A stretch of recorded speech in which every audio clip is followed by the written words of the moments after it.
Good morning, everyone. Welcome to today's hearing. Today we're going to hear more evidence from one of the architects at Studio E. Yes, Mr. Billett. Mr. Chairman, I now call our next witness, Mr. Neil Crawford. Yes, thank you very much.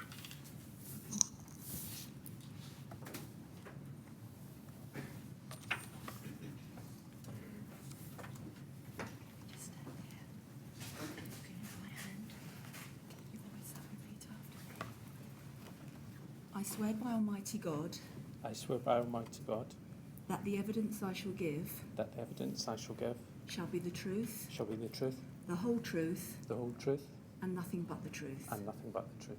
Thank you. Take a seat. Thank you very much, Mr. Crawford. Sit down, make yourself comfortable there. All right? All right?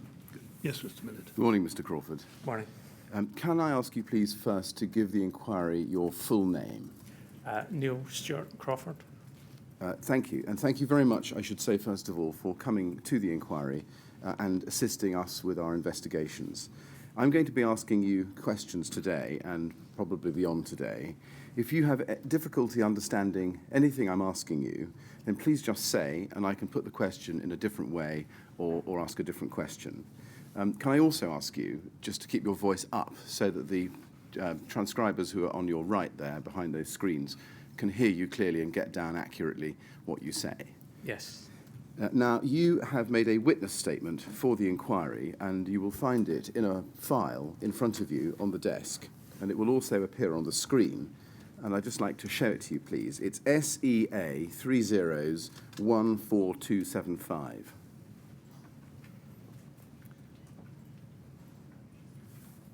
And that is the first page of it. Can you please formally identify that as the first page of your witness statement? Yes. Thank you. It's dated the 9th of November 2018. You also provided an exhibit, I think. If we can bring that up, please. That's SEA 14276. If we can please have that.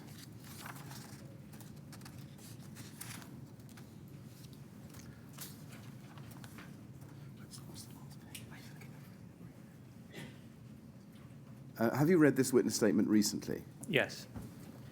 And can you confirm that the contents are true? Yes. And can I ask you please to turn to page 82?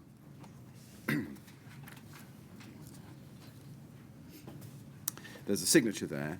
Is that your signature? Yes. And the date is the 9th of November 2018. Thank you. Now, I want to start, if I can, please, by asking you some questions about your qualifications and your experience. All right? Yes. Okay. Now, first of all, qualifications. You've set out your experience from paragraph 20 of your witness statement onwards, and you've also helpfully provided us with your CV. Can we look at that, please? That's SEA 14276, page 2. And this is, I think, correct me if I'm wrong, Mr. Crawford, as at 2018, yes? Yes, I think I put in two CVs. There's that one and my previous employment also. Yes. Well, I just want to look at this one with you, if I can. That's quite all right. It's quite all right. If there's anything you think I should look at which we're not looking at, then please do tell me. And the reason I say 2018 is because if you look at the fifth entry down on project experience at Studio E, you can see James Allen's Girls' School, completion 2018. Yes. So I'm assuming that this was a 2018 CV. Yes. Now, on the left of the page there, you can see qualifications, DIP, B, Arc, ONS. Does that mean that you've completed parts 1 and 2 of the architect's qualification? Yes, that's correct. Okay. Now, I think you tell us in your statement, and this is paragraph 20, and if we want to look at it, you can, but you trained at the Mackintosh School of Architecture. Yes. And that was between 1991 and 1997, yes? Yes. Yes. And I think, is this right? You undertook your Part 1 sandwich year in 1994 through to 1995 at BDP Glasgow. Yes, I worked BDP Glasgow and Morphosis Architects in Los Angeles. Yes, exactly. And that was for something like 6 months? Yes. And that would be what, during the summer of 1995? Yes. Okay. And can you just help us with Morphosis Architects? In what capacity were you working there? What was your job at Morphosis? I worked on, as I recall, a project in South Korea that at that time was going under the heading of Village Fashion, although it was rebranded as something else. But I was working as an architectural assistant, so it's obviously very junior at that point in my career. So it was model making and then some drawing, and also worked on a small master plan project with the principal, which for a theoretical master plan in Cuba. Right. In Cuba?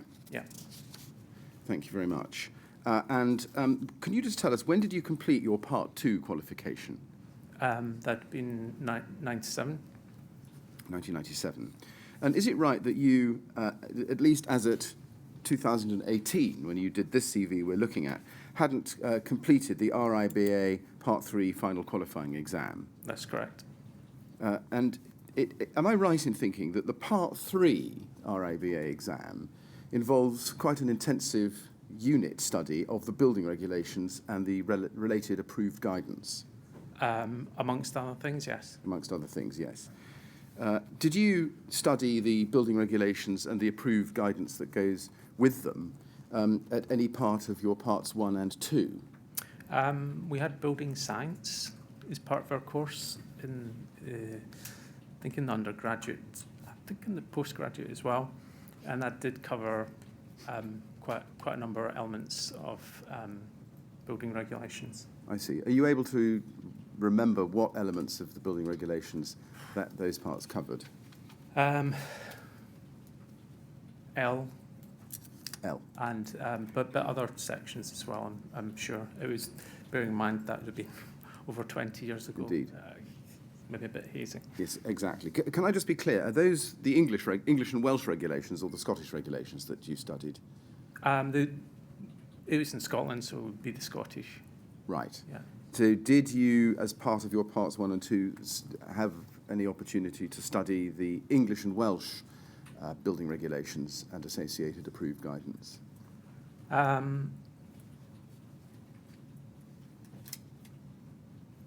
Where they'd be different, no.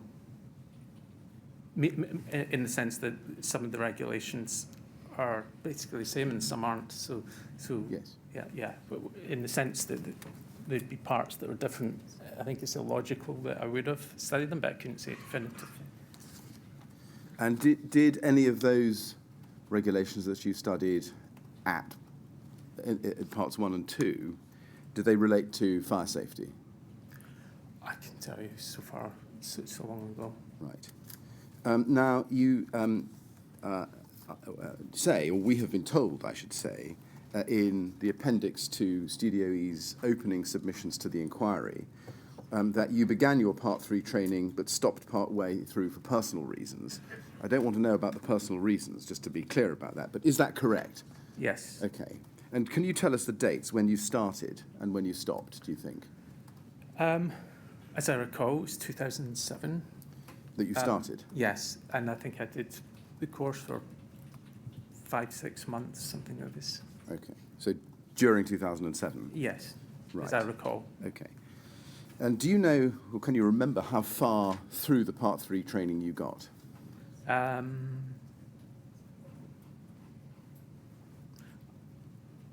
hazard a guess at about half to 2/3. Right. And did any of that half or 2/3 cover the building regulations and associated guidance? It may have done, but what I would say at that point in my career, I'd have been exposed massively to building regs before then. So, I mean, I couldn't say, I wouldn't have noted it, if you see what I mean. Yes, I see what you mean. So exposed, when you say exposed, you mean exposed as a result of in-the-field practice as opposed to because I've been classroom learning. Working for 10 years, so I'd been more than familiar with them. And can you just tell me, which country did you do your Part 3 studies in? England. That was in London. Yeah. So okay. Yeah. And is there a reason, other than personal reasons, which I should stress I don't want to know about, but is there a reason why you never resumed your Part 3 training? No. Okay. And can you give us a general impression that apart from the formal study that we've explored together, you and I just now, can you just give us a general impression of what level would you say of familiarity that you had as at about July 2014, when you started working on the Grenfell Tower project, that you had with Part B of the building regulations and approved Document B?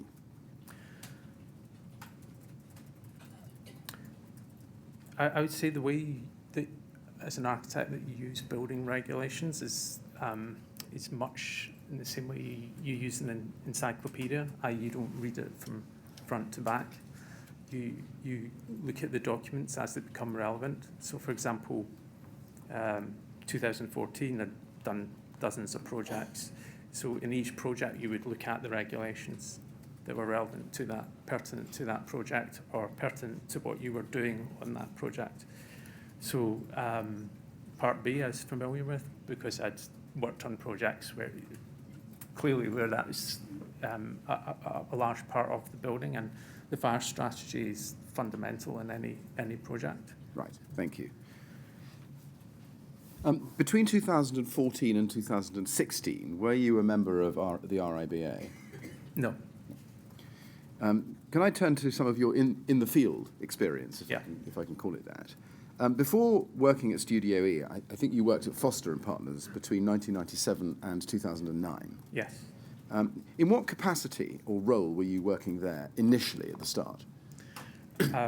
Initially, I'd be working as a Part 2 graduate. Right. And were you, I think you were then promoted to associate in 2004. We get that from your statement. Yes. Yes. And how senior was an associate position within Foster's? The Foster's structure has changed over the years.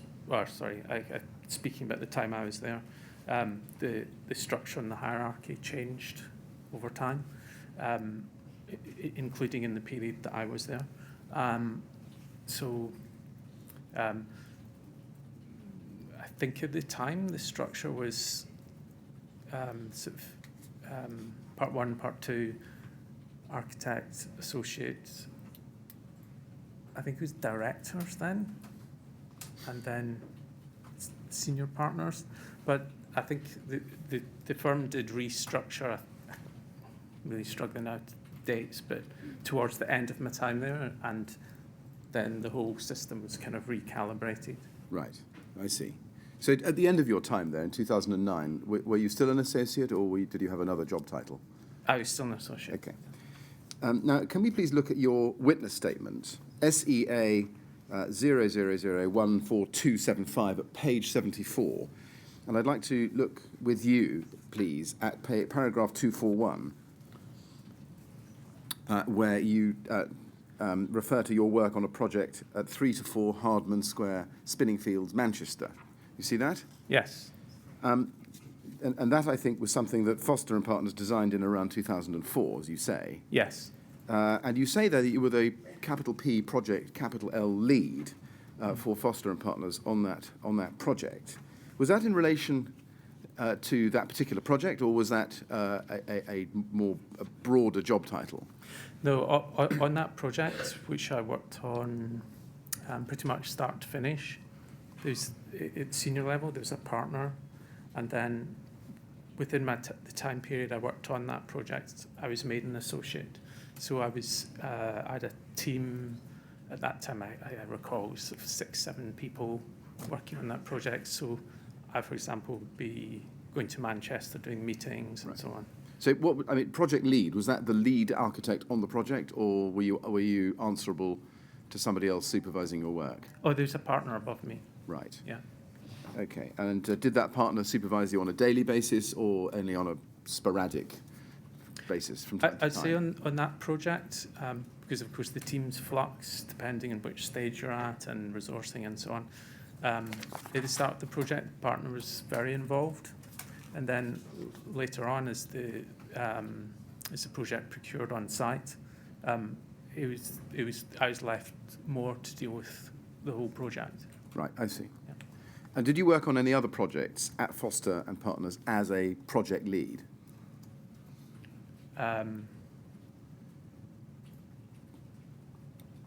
If you have my CV from Foster and Partners, if you could pull that up, I could tell you. Certainly. We have that at SEA 000014276 at page 3.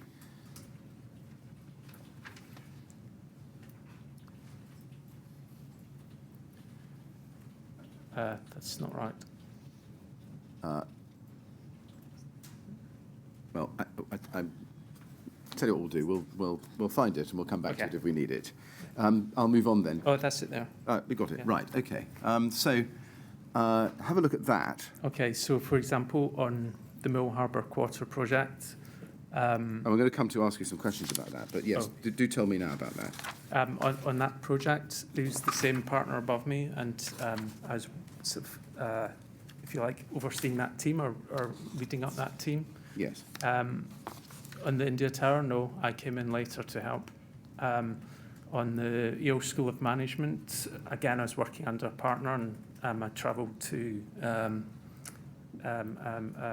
New Haven every 3 weeks, quite intensively over a period, working on that. I worked in the initial competition phase of that and worked with a separate partner on that led up the competition team that won the project. And then, so in that sense, yes, you might say I was, in some sense, project lead periods of that. But the typical structure in F&P is to work under a partner. I see. Yeah. So I think... And then if you go down the list, Hardman Square, we've explained. I think there's more if you can scroll up. Yes, if we could just scroll up. I can, but I don't think... If we could just scroll up a little. I think there might be another page. There is certainly another page, page 4. Okay, so the top project there, I was working with the chief executive of Foster and Partners at that time, and Just to be clear, is that the residential projects London and Malaga, yeah, 2003 to 2004? yes, Yes. and I worked directly with him, and these were his personal houses, private houses, and the one in London was part of Albion Riverside, which is the project below where I helped and assisted on for a bit. Also worked on a building that was part of the Albion Riverside complex, which never got built, but has now been built out, albeit with a different scheme. And I kind of headed up that portion of that project. It's very much smaller than the building you're seeing there. It's the building behind. Right. And then these other projects, I was more junior. Yeah, thank you very much. Now, I just want to ask you about the Mill Harbour development. You referred to that at paragraph 21 of your statement. I'm happy to go back to that if you want me to. But since you've mentioned it, and we can see it on this CV, did that include a residential tower? Yeah, the Mill Harbour project was part of a master plan for a large developer. We worked in Foster and Partners worked in combination with SOM, Right. another large practice, and the whole site was divided in two, so it was kind of a colossal site in terms of scale and square meterage. The portion that we dealt with was effectively 4 buildings. One was a market office building, one was a private market residential building, it's a tower of about 450 units, and then there were 2 tower buildings to the south of affordable housing, and I think they were of very mixed units. So you had along the ground, you had some townhouses and various types of apartment above. So it was quite varied as you went up through the building. So there's two of those blocks at the front, the office block behind, and then the market tower on the corner. So that those 4 buildings were the Foster and Partners site, and then to the east of that, there was the SOM site, with the whole the whole project was one submission. So we were working, although we were working sort of independently on that half, we were still working with SOM, coordinating the whole master plan with the other half. Yeah. Now, if you go back to your Foster's CV at page 3, please, Yeah. on the screen. That's SEA. Well, we have it there. You can see that next to the Mill Harbour picture, 2008, there's a little bit of text, if we could Yes. have that blown up. It says, at the end of the description, planning submission now complete. Do you see that? Yes. Did it ever get beyond the planning stage, the Mill Harbour Quarter? No, unfortunately, that project was very much a casualty of the 2008-2009 financial crisis. Okay. And if I could take you then to your witness statement, paragraph 21, that's SEA 301425, page 9, where you talk about the Mill Harbour development. You say there that you were the project associate reporting to the partner at Foster & Partners, coordinating a team of up to 20 people. Yes. Just to be clear, does that mean that you were one of a team of 20 people rather than the principal architect on the project? No, the planning submission was colossal, as you might imagine, just because of the scale of it. Yes. And the structure was the partner, then me, then the team. I see. So I suppose you might argue, well, it was the case that because of the scale of the project, I was very much in a managerial role. I was doing less drawing, although I did do some cladding renders as part of that work. Yes, I see. I was going to ask you, did that project involve overcladding of an existing high-rise building? No, it was all it was new build. New build. It's no overcladding. Yeah. Now, you've referred to the Hardman Square project, and we've still got paragraph 21 up on the screen there, Mr. Crawford. You say there in the second line that you were involved from inception to completion and on cladding issues, which you then Yes. discuss at paragraph 241. That was the project on which you acted as project lead.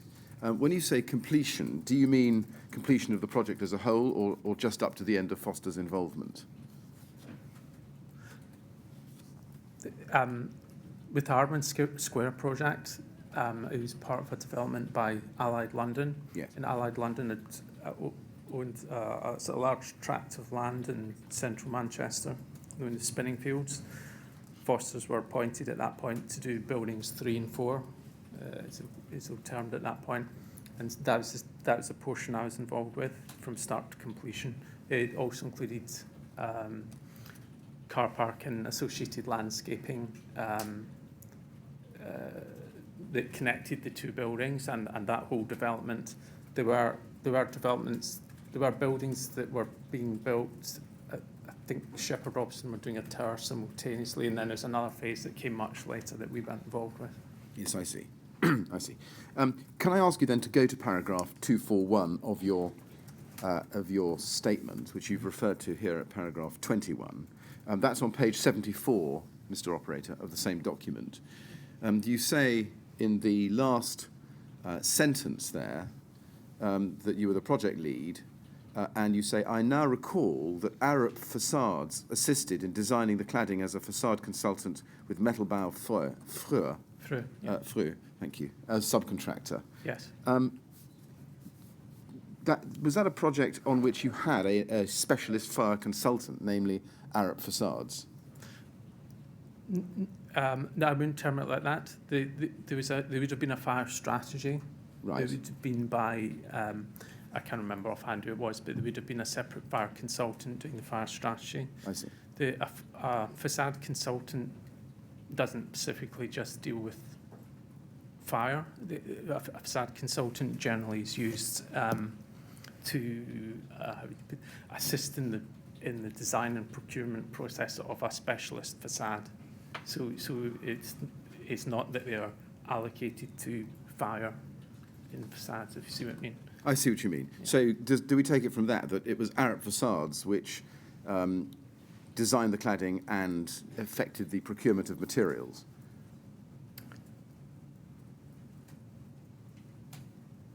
No, they didn't design the cladding.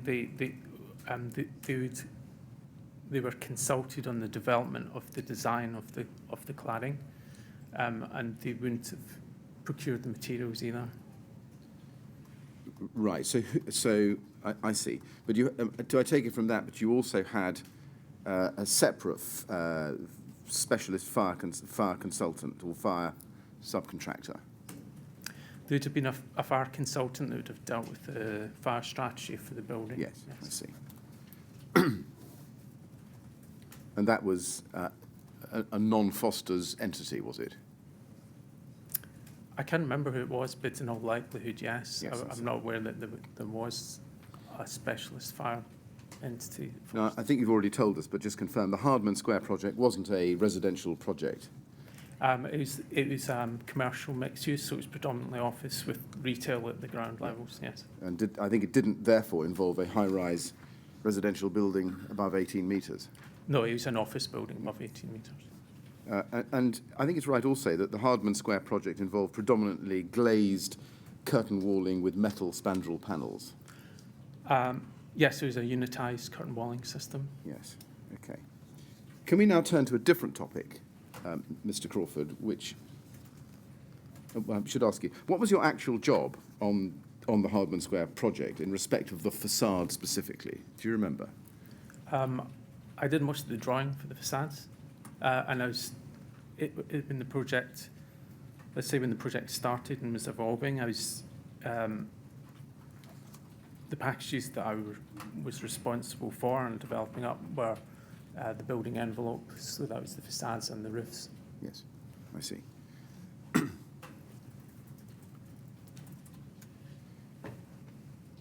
And did that involve detailed facade design? It was design and build project, as I recall. It involved designing the building, designing the facades to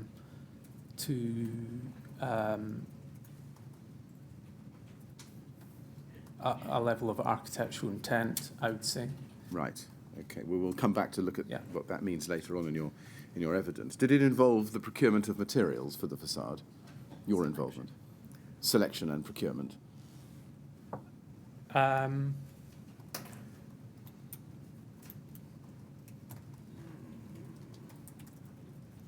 to a point. Can you help us? What point?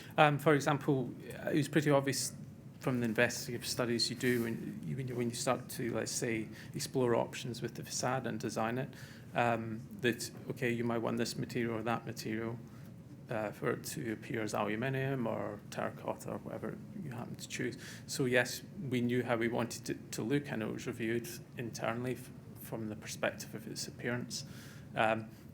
But when it went to tender, there were aspects of it that were at the discretion of the specialist cladding contractor to procure and specify. I see. Thank you. Now, I do want to turn back to the topic I was going to, your introduction to the Grenfell Tower project. Yes. All right. Now, you worked as an associate architect on the Grenfell Tower project. Can I just ask you, when you moved to Studio E in 2009, you came in, I think, as an associate, didn't you? No, not immediately. I was made an associate quite quickly afterwards, but not immediately. I see. All right. At the point you joined Studio E in 2009, can you remember who your line manager was? I've always worked with Andre at director level. Right. Yeah. And so just Andre, not other The other later directors. The other directors at that time would have been Gary and David, and I don't think I've ever actually worked directly with them. All right. And what about Mr. Soanes, Bruce Soanes?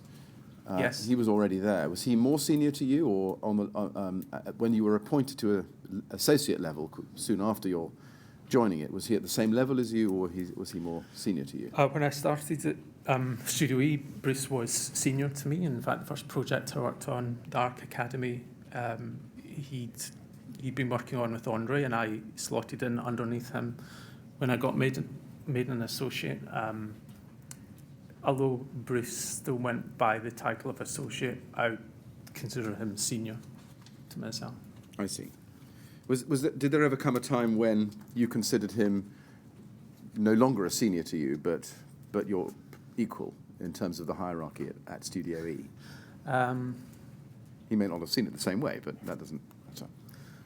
I think, to be fair and to be respectful, given the time that he'd been there and his standing within the practice, he'd probably be viewed as slightly senior to myself. Thank you. Now, your involvement in the Grenfell Tower project started in July 2014, I think, didn't it? Initially, yes. Initially. And were you the formal project architect at that point, or did that come later? Well, the term architect, I believe, is protected. And so technically, I can't call myself an architect because I don't have Part 3. I follow. Yeah. But were you occupying, in practical terms, the same role that a project architect would carry out from that point on? When I started, it was very much a phased introduction to the project. I think somewhere in my witness statement it mentions there's initial contact building control, which was logical because of my involvement in calc. Yes. But my sort of, if you like, day-to-day involvement in Grenfell was phased in, and it wasn't that in mid-July I took control of all the reins.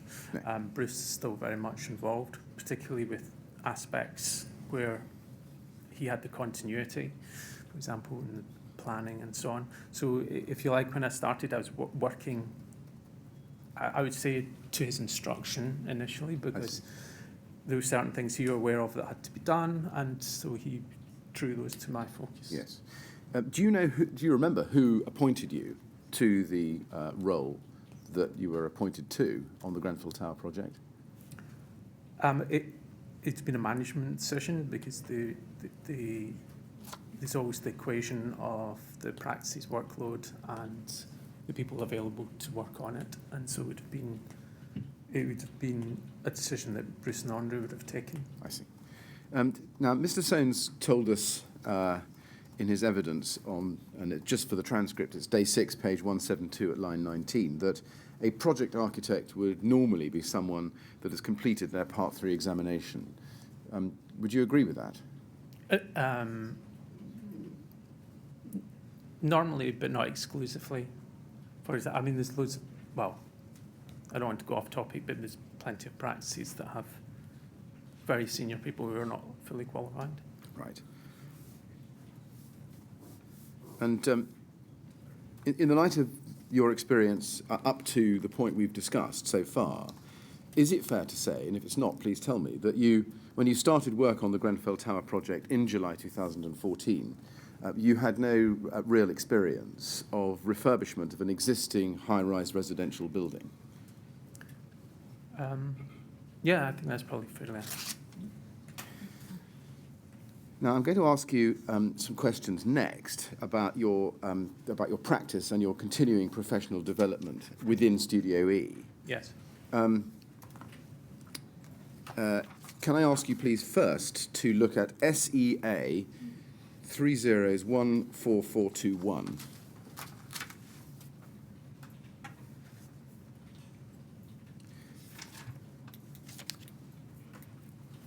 This is the Studio E LLP training policy dated the 1st of February 2013. You see that? Mm-hmm. And it comes up. Well, that's the first page of it. If I can look at page 2, under CPD, in the left-hand column, or second paragraph down under CPD, it says, the practice operates a continuing professional development system for all members of the office. You see that? Yes. This is based on the RIBA CPD policy required of its members and can be split into formal accredited courses or seminars and informal in-house research or training sessions. The detail of the CPD policy can be found in the CPD procedure sheet. The RIBA requires individuals to accumulate a minimum of 100 points of formal and informal training during the year. And then at the very bottom, just a bit lower down than that, it says, in the next paragraph, second line down, CPD professional development plans, you see that, are submitted by each member of staff annually with the CPD record sheet submitted for director review prior to the staff reviews each year. And then just one more bit for you to look at, Mr. Crawford. At the very bottom of that column, it says, at the bottom of the page, all partners and staff within Studio E LLP participate in the company's continuing professional development. Now, as I say, that was at 2013, February 2013. Just a few questions about it. Did you create and update a CPD plan? I certainly partook in all the CPD sessions that we had. I did fill in the plan, whether I filled it in diligently every year that I've been at SEA, I'm not sure. Did you submit those that you did create and update for director review? The sheets that recorded our CPD attendance were held by our office manager on a folder, and so we were required to fill in our sheets as and when we attended a CPD seminar. I see. And did the office manager keep records that they collected from you? They kept the ultimate records, yes. Do you happen to know whether they still exist? I think some exist. I don't know if they all exist. All right. Now, Studio E's solicitors have disclosed lists of seminars that were organised for Studio E staff, partners and staff, in the years 2011, 12 and 13, 2016 and 2017, but not for 2014 and 2015. Just to be clear for you, we've been told that no training seminars were actually organised by Studio E in those years, 2014 and 15. Does that reflect your understanding? Yeah, I think that probably does. Do you know why there were no training seminars organised by Studio E in those years? I'm not sure whether there were none organised. I suspect there were some, but possibly not with the frequency of the other years. I think the practice had some issues where it changed from the limited to from the LLP. Well, it was limited, then to LLP, then back to limited, and so.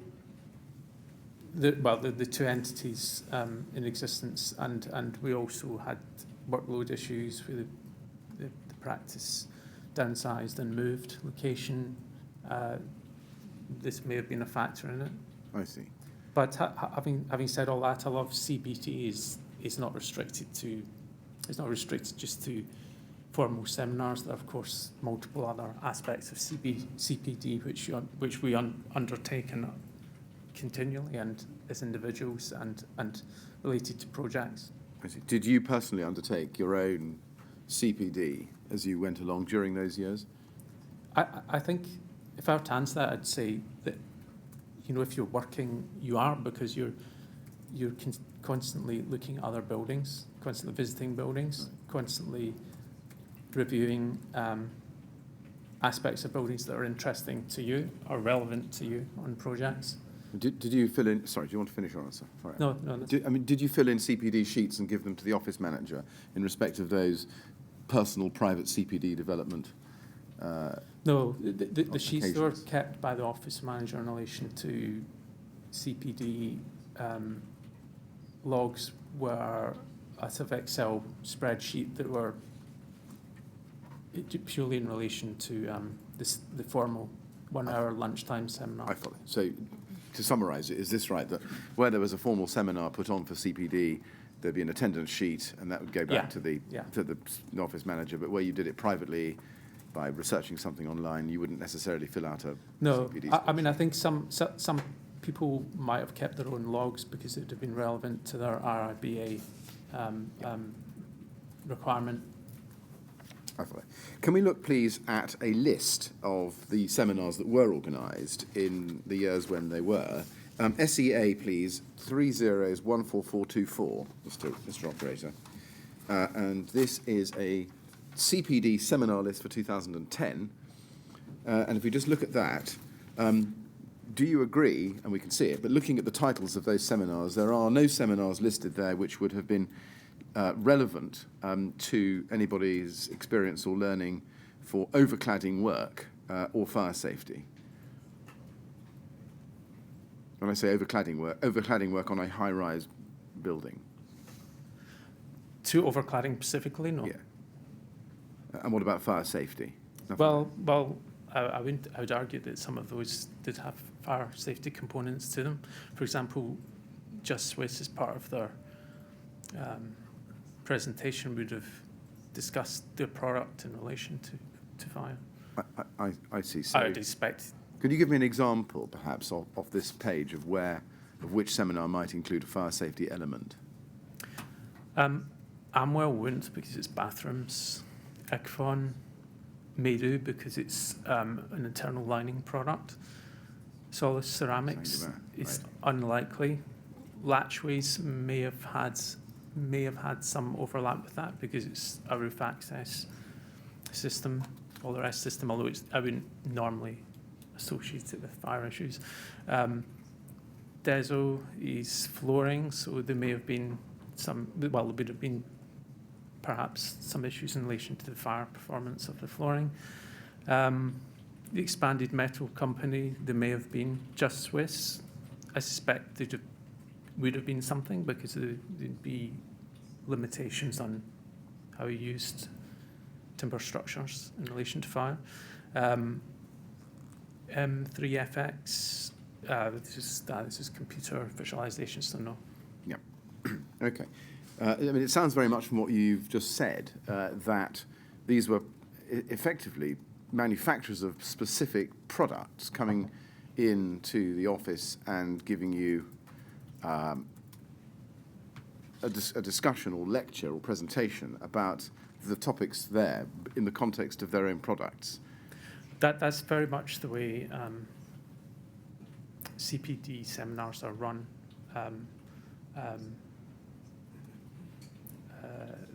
What happens is manufacturers and consultants and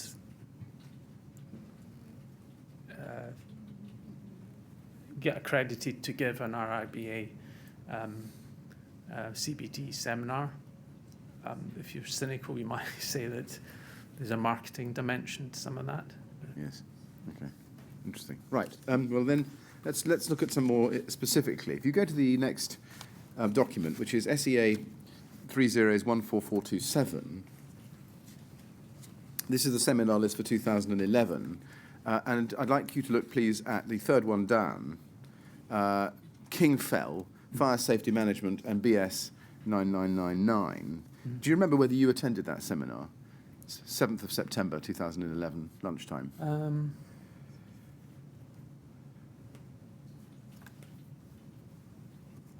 I can't say I recall whether I did or not. Right.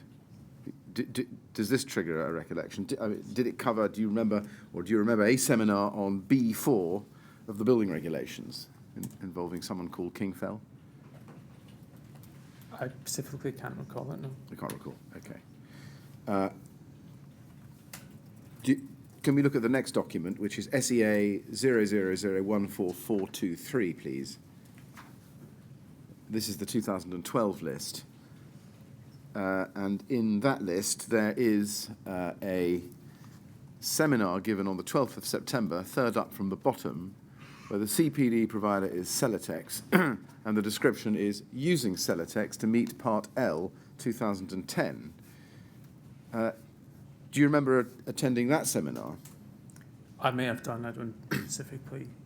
Now, we can see it was given by Celotex. Did Studio E have a contact at Celotex? A specific contact, I'm not aware of. Do you know how Celotex came to get the invitation to provide the training to Studio E?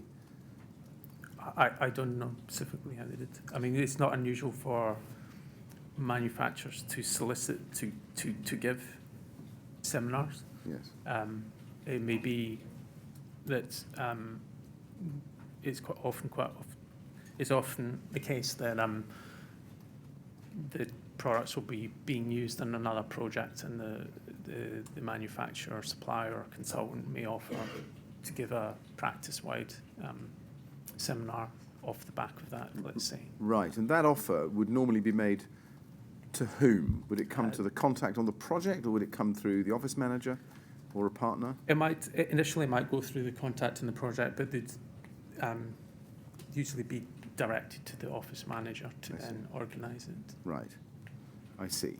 And I know it's difficult, but your experience overall, would most of these seminars be instigated by the product producer, or would they be instigated at an invitation from Studio E to that product producer? No, I think thinking back, there's been cases where we've, as a practice, asked people to volunteer suggestions for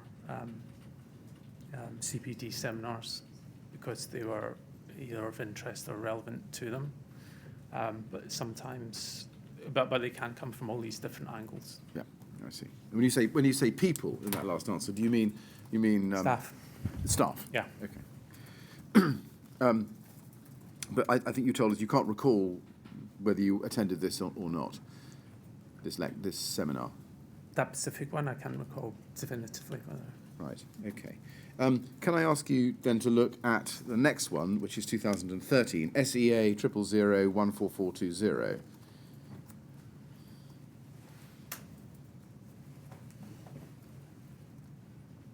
This is 2013, a by now familiar list of lunchtime seminars from suppliers of materials.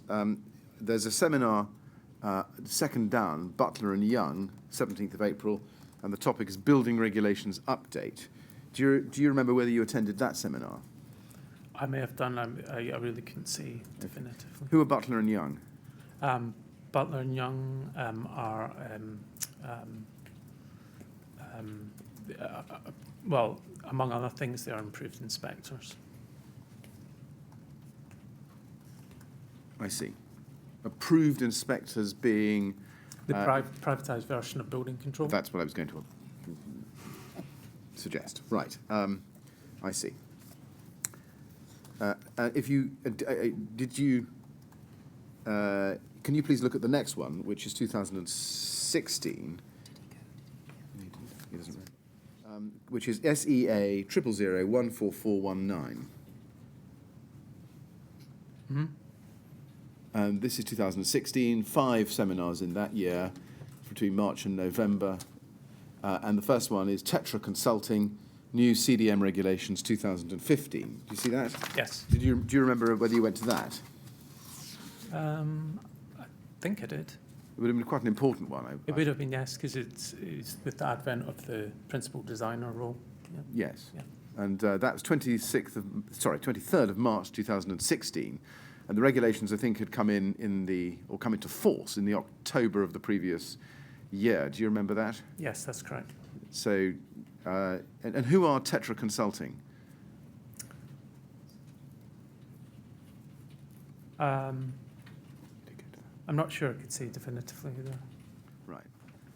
So can we proceed on the assumption, and if we can't, please say that by the spring, March of 2016, you were reasonably familiar with the new CDM regulations 2015?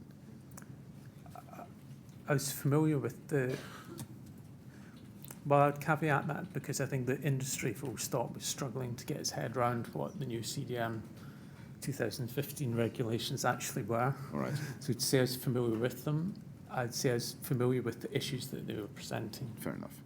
And then finally on this list, can I ask you please to look at SEA 000-14422, which are the seminars for 2017, from February to November. And if you look at the seminar just below halfway down, Tremco Ilbrook, you see that there? Mm-hmm. There's a seminar on the 21st of June at lunchtime, a guide to detailing of interfaces on windows and facades. Did you attend that seminar, do you think? I can say definitively. Right. It postdates the fire, but my question is, do you remember what had given rise to a need within Studio E to have a seminar on that subject matter?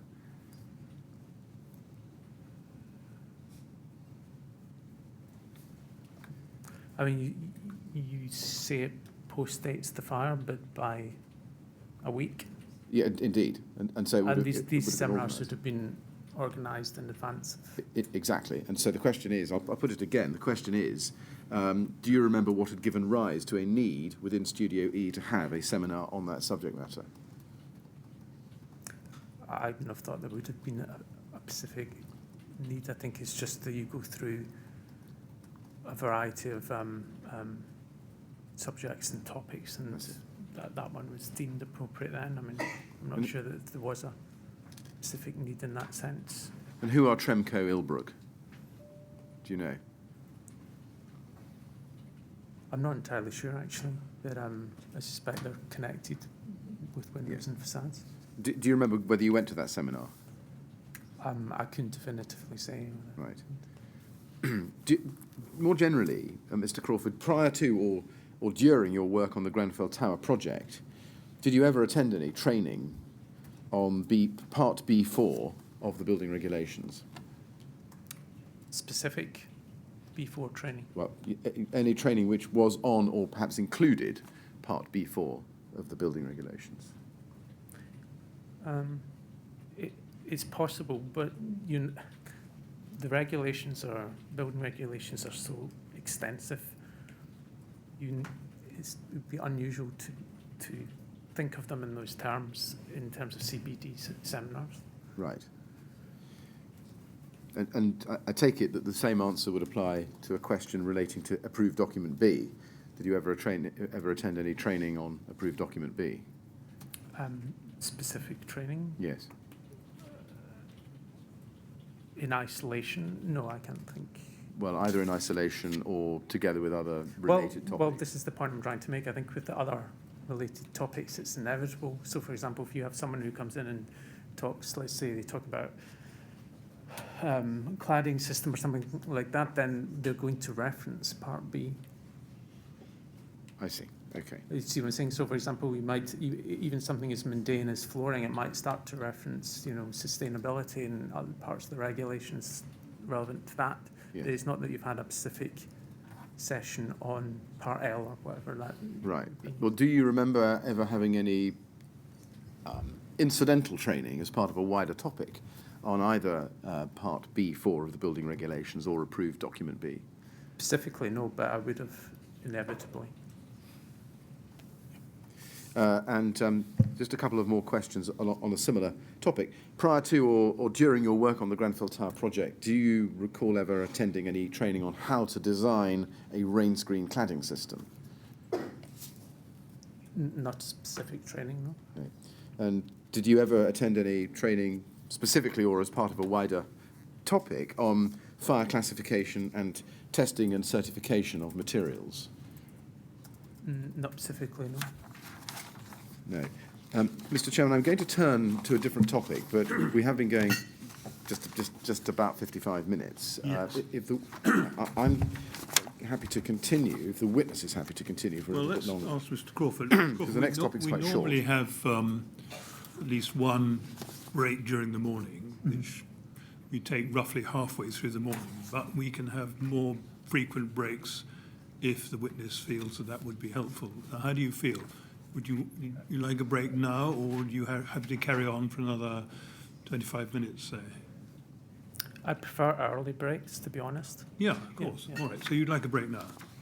If now is a good time. Well, it's a good time for Mr. Millett, so we'll Yeah. take it now. All right, well, then we'll break now, resume at 11:05. That'll give you 10 minutes to have a bit of stretch your legs and so on. Can I ask you, please, not to talk about your evidence or anything related to it while you're, until you've finished altogether? Yes. Thanks so much. I'd like to go with the usher, please.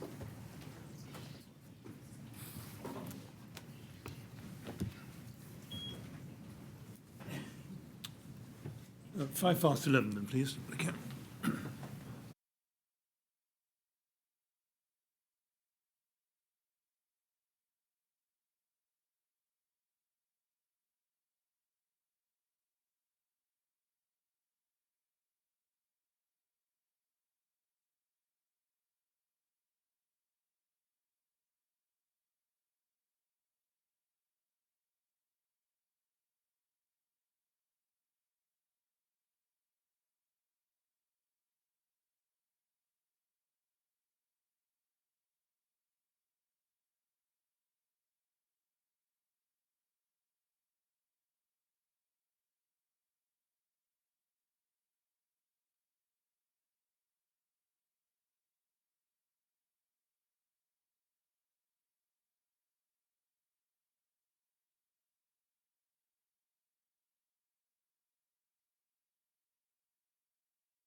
Yes, could we have Mr. Crawford back, please? Thank you. My coffee for me.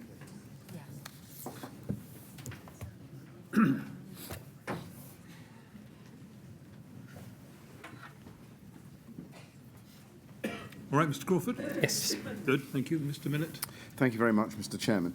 Mr. Crawford, I'm now going to turn to a new topic, which is your familiarity with the building regulations and ADB, which we've already touched on. And at the moment, I'm just going to keep these quite general. At the start of your work on the Grenfell Tower refurbishment in July 2014, were you generally aware of the requirements of Schedule 1, Part B, fire safety of the building regulations 2010? Generally, yes. Generally, yes. And were you generally aware of Part B3, internal fire spread? Generally, yes. Okay. And were you generally aware of Part B4, external fire spread? Yes. At the start of your work on the Grenfell Tower project, did you take any steps to familiarise yourself, or refresh your memory, with the requirements of Schedule 1, Parts B3 and B4, internal and external fire spread?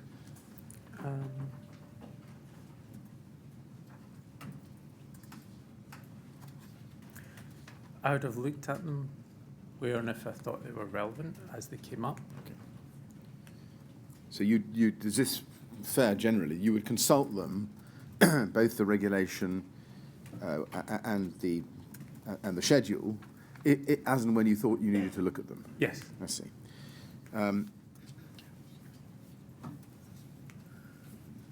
More generally, do you agree with the general proposition that fire safety is fundamental to the work of an architect's practice? Yes. And do you accept, and this is a proposition that I want your comment on, that any competent architect would at least have an awareness of the existence, importance, and the purpose of the provisions within the building regulations and the related approved documents? Yes. At the outset of your work on the Grenfell Tower refurbishment, did you take any steps to familiarise yourself with the guidance in approved document B on fire safety? I would look at that as and when I thought it was applicable. Again, on an as and when Yeah, basis. yeah. So can I take it from that you didn't sit down, open approved document B and read it through when you started your work on the No, tower? I don't believe any architect opens a part of the building regulations and reads them from start to Right. finish. There's quite a logic in terms of how architects use building regulations. No. So can we take it from that there was no time during your work on the project that you thought to yourself, well, I must sit down and actually have a close look at approved document B and scan through it? If I felt there was something in it that I needed to be aware of, I'd look at it. And did you actually ever, was there an occasion when you did consult approved document B specifically on the ground? Well, yes, there were. And could just in general terms, can you remember what the issue was for which you were consulting approved document B? Well, one would have been cavity barriers. Cavity barriers. Anything else? Well, one of the first tasks I looked at when I started work on the project was there were changes being made to the lower floors, and there were in fact, well, as I understand it, there were consistently changes being made. And when I started, one of the things Bruce alerted me to was that some of the client, by client I mean KT CMO, had wanted to make some additional changes to the configurations of I believe it was mezzanine and walkway level, and in doing those I would have referred to Part B. I see. We'll come to this in a bit more detail in due course, Mr. Crawford. Sorry, make yourself comfortable. Yeah. But we'll come to this in a bit more detail in due course. But just while we're on the topic, do you ever recall any issue arising which prompted you to look at that part of approved document B which dealt with external wall construction? Well, I'm certainly certainly familiar with diagram 40, Right. external wall construction, and the sections that relate to relevant boundaries, for example. I see. But things like relevant boundaries, you'd be looking at more at the start of a project. I mean, one of the things when you come onto a project, particularly very late, which I was, and Grenfell was coming on at JKL stages, those things have already been covered and dealt with, so you wouldn't be sort of going back to the start to check them. Right. Unless you felt that there was something inherently wrong with what you'd inherited. Okay. Now, you say in your last answer that you came on to Grenfell at a very late stage, and that you said, and the transcriber's got it down as JTL. I think you said JKL. There's no, well, in the old work stages, I'm not aware of any T section. It's JKL. Right, okay. Well, we'll come back to look at that later. Again, a general question. What was your understanding of the purpose of approved document B? Approved document B is guidance to fire regulations in buildings. It consists of 5 sections that deal with different aspects of fire in buildings. Yes. Now, can I just ask you about your knowledge of industry guidance relating to fire risks? As an architect working on the Grenfell Tower project, can we take it that you are keeping abreast of developments in the industry? You can't technically call me an architect. I'm so sorry. All right. I'm not sure what should I call you then? Well, associate. Okay. Well, as a project lead. all right. As the project lead then on the Grenfell Tower project, were you keeping abreast of developments in the industry that concern the projects that you were working on? By keeping abreast, if you mean Keeping up with? yeah, I'm out reading, let's say, building design or design or whatever architectural related press there is out there. Yes, I'll look at this, but I'm not actively looking for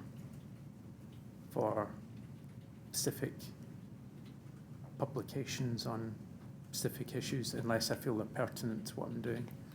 Did you keep yourself up to date with relevant industry guidance on the subject of cladding and external wall constructions? Well, my experience, as you've probably seen from the CVs,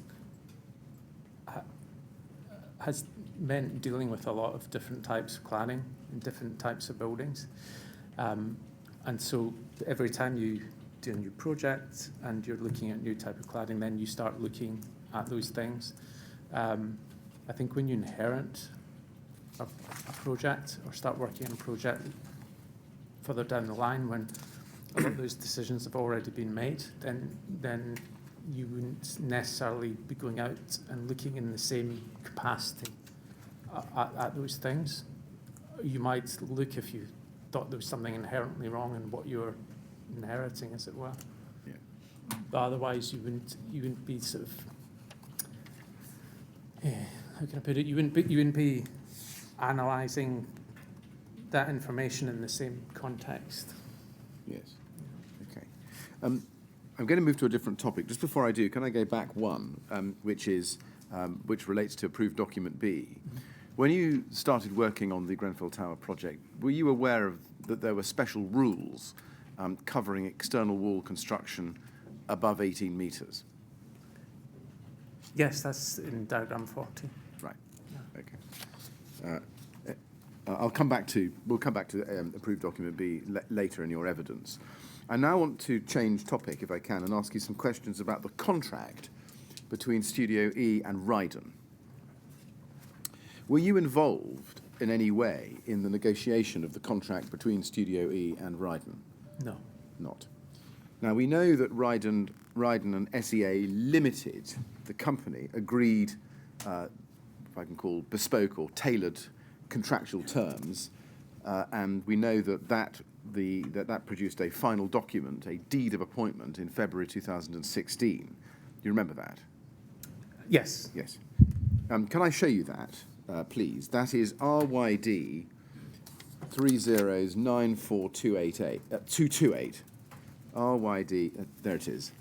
And it's dated the 3rd of February 2016 between Ryden Maintenance Limited Contractor and Studio E Architects Limited Consultant. And it's a deed of appointment. Do you remember whether you saw this deed at the time it was executed, 3rd of February 2016 or thereabouts?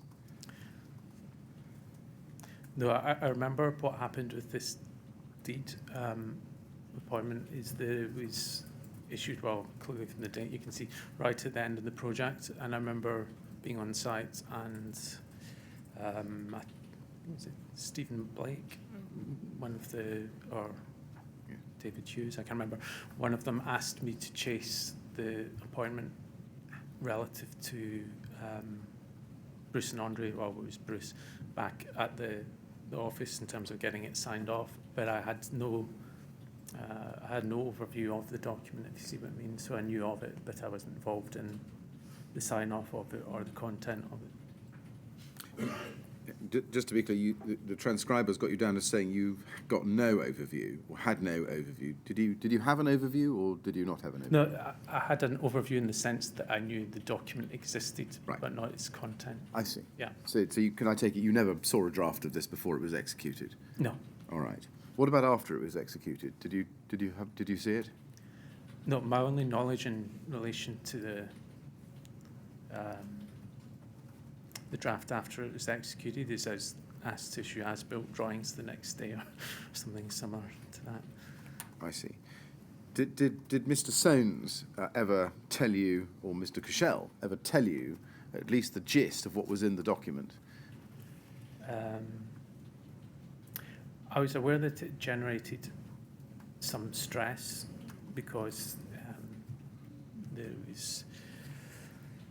we were effectively being held to ransom in our final payment. So I was aware of the stress that it was generating at that level, if you like. But Bruce and Andre would have and did isolate that from me, but I was aware that that was happening. Right. Let's go back in time then to April 2014, which I think is before your involvement. Can I ask you please to be shown RYD 000-14215?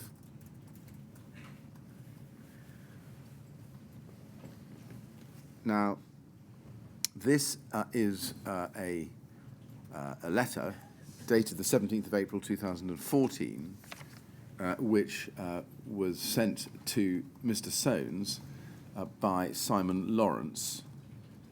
And if you look at page 1, you can see that it's, and you can see about halfway down, contains a number of terms of the appointment, or governing the appointment of Studio E by Ryden. And if you go to page 3, you can see that there is a schedule of architectural services. I'm going to look at that with you in a moment in a bit more detail. But you can see that there are some balloon comments on the right-hand side of the document, which Mr. Soanes put in when sending this back to Mr. Lawrence. My first question is, did you see this document in this form or even another form when you joined the project in the summer of 2014? No, I don't believe I did. Did you ever see this document, do you think?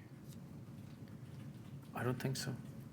Did Mr. Soanes ever explain to you that there was a draft contract in existence which he was discussing with Simon Lawrence? I may have been subliminally aware of it, but I wasn't in the sense that, let's say, Bruce had been running with the project from the start, and so he'd been dealing with contractual matters, I guess, from the outset. So I may have been subliminally aware that those were going on just because of his proximity to me in the office at that time. I think he sat opposite me. But I personally was not involved with the contract or its contents or reviewing it or seeing it, let's say. When you joined the project, did you have a discussion with Mr. Soanes, or indeed anybody else at Studio E, about the terms on which Studio E was then working? I don't recall having that kind of conversation. For example, the handover meeting that I think took place would have been to discuss more what was outstanding and what had to be done to complete the project.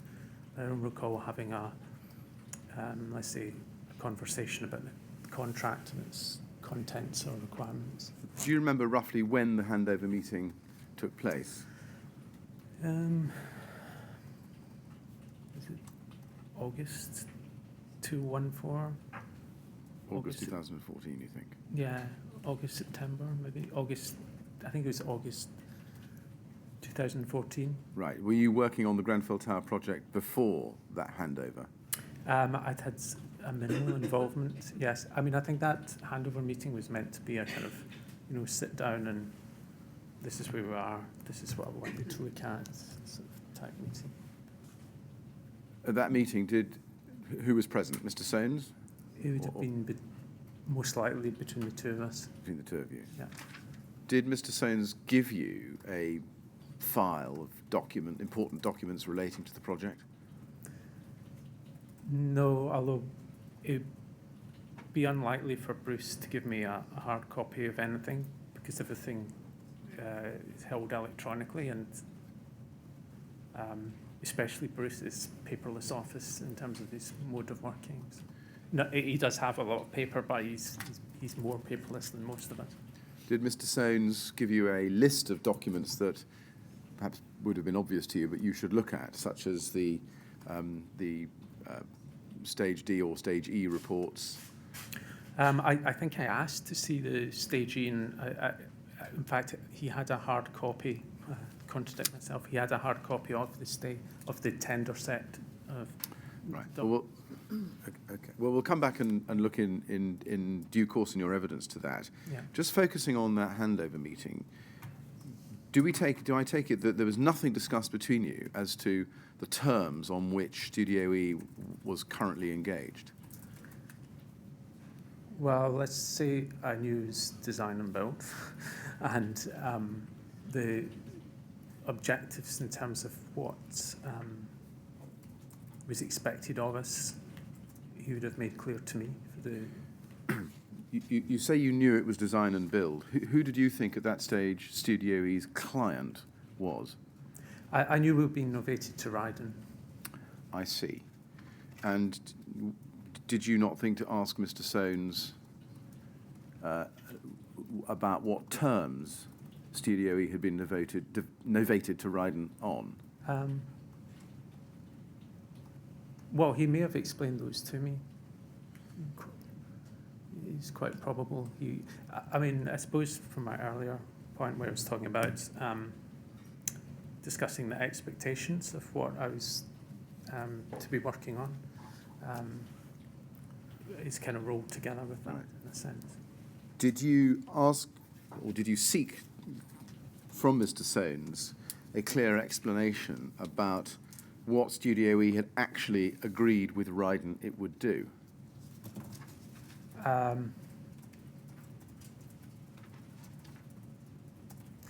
Well, I think, as I mentioned, the conversation was more about what the expectation was to complete the project, the extent of the design work that had been completed and things that hadn't been. In terms of strict sort of line-by-line contractual interpretation of that, no. How did you think you were going to be able to perform your role as project architect without knowing, with some degree of precision, what the terms of the D&B contract were?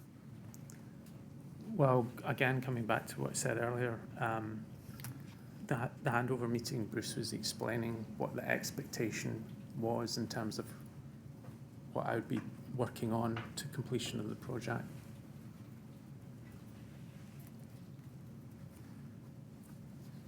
Well, let's look at the draft that's on the screen at the moment. Can I just look at that with you? If you go to the schedule on page 3, this is the 17th of April 2014 draft schedule of architectural services.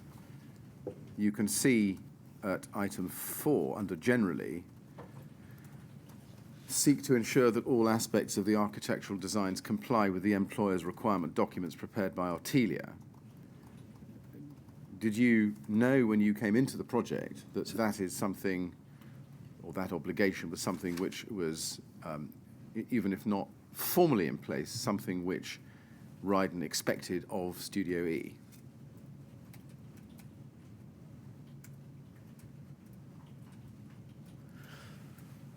I would expect architectural designs to comply with an employer's requirements. Is that what you're asking? Sorry? Not quite. My question was, did you know when you came into the project that Ryden was expecting Studio E to seek to ensure that all aspects of the architectural designs comply with the employer's requirement documents prepared by Artelia?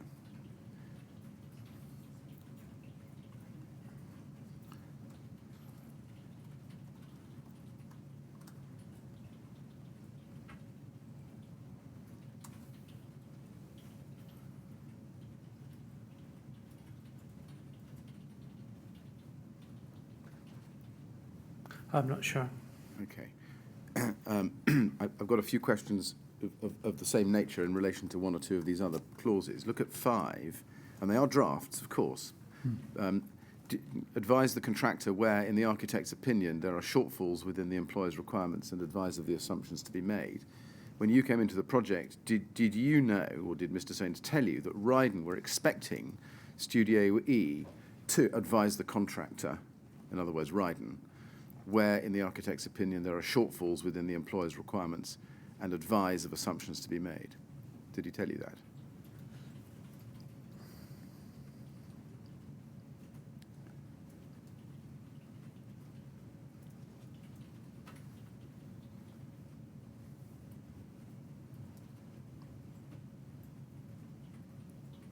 I think if you saw something that was explicitly a shortfall, you would highlight it.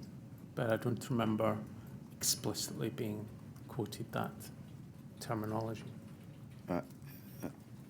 Very well. In relation to number 7, clause 7, obtain building regulation approval for and on behalf of the contractor, and there's a comment there. So perhaps we can pass over that. Looking at 10, seek to ensure that all designs comply with all relevant health technical memorandums, all relevant health building notes, fire code, and any other relevant NHS publications. Did Mr. Sains tell you that that is what Ryden were after, but he was resisting it? He didn't. I'm not aware that he. Well, I don't recall him categorically telling me that, but I wouldn't expect to see a clause like that. Right. Just a few more. If you turn the page, please, to page 4. When I say a clause like that, I mean the NHS comment at the end. Just a bit weird. I'm so sorry, I've given you a wrong reference. If you go, stay on page 3 and go back up a little, I want you to look at number 8, which says, seek to ensure that all designs comply with the relevant statutory requirements, including scheme development standards. Mm-hmm. Did Mr. Sains tell you that Ryden were then, when you came into the project, expecting that Studio E would seek to ensure that all designs comply with the relevant statutory requirements, including scheme development standards? I don't recall they explicitly told me that, but I would probably expect that by default. Right. You would expect Yeah. Studio E to be under that obligation? Yeah. Yes. Looking at number 20 on page 4, if you could please, provide as-built drawings when required. Did Mr. Sains tell you that Ryden were expecting Studio E to provide as-built drawings when required? Or again, was that something you would ordinarily expect to do? I don't think you'd. No, I wouldn't say you'd ordinarily expect it. That said, it's not unusual, but I wasn't aware that we had to.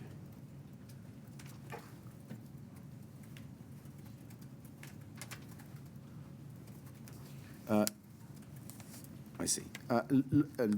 Looking at page 4, number 28, provide the contractor with general arrangement drawings, interface details, performance specifications, and other technical information reasonably necessary to seek quotations from subcontractors and suppliers. Was that something that Mr. Soanes told you when you came into the project that Ryden were expecting Studio E to do?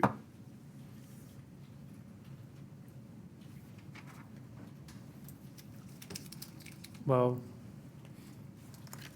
I would argue that that information already existed in the tender set or Stage E information, but in response to the specific question, he didn't specifically tell me that. He didn't?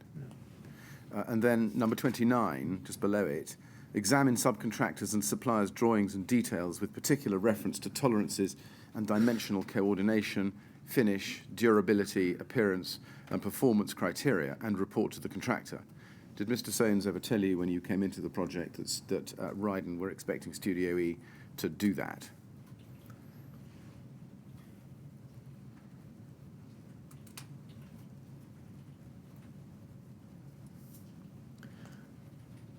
He didn't explicitly tell me to do that, but I might have assumed that to be normal. And then, if you look, please, over the page at page 5. At least in part, sorry. I'm so sorry, do you want to... Yeah, at least in part. At least in part. Yeah.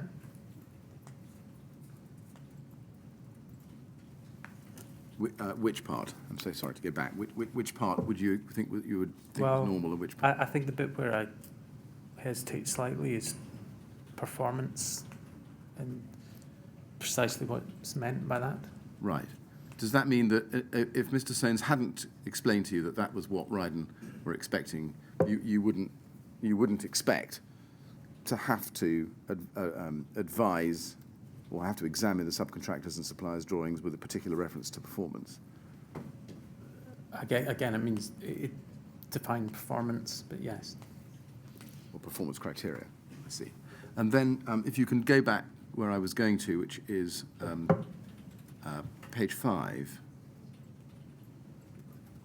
paragraph 33, provide supplementary notes to drawings and provide further drawings to show sufficient information to construct the project to completion, consisting but not limited to the following, and then there's a long list, A to T. A, external wall stroke internal wall and partition construction details. Again, is that something which Mr. Soanes told you Ryden were expecting Studio E to do? That specific list, no. Right.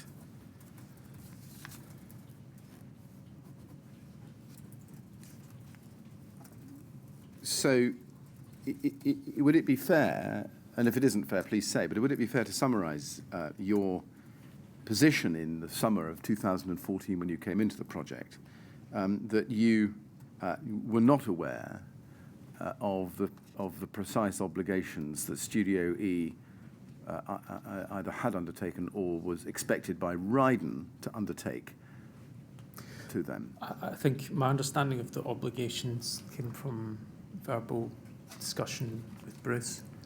So, your question, have I seen precisely this list and checked it off? No.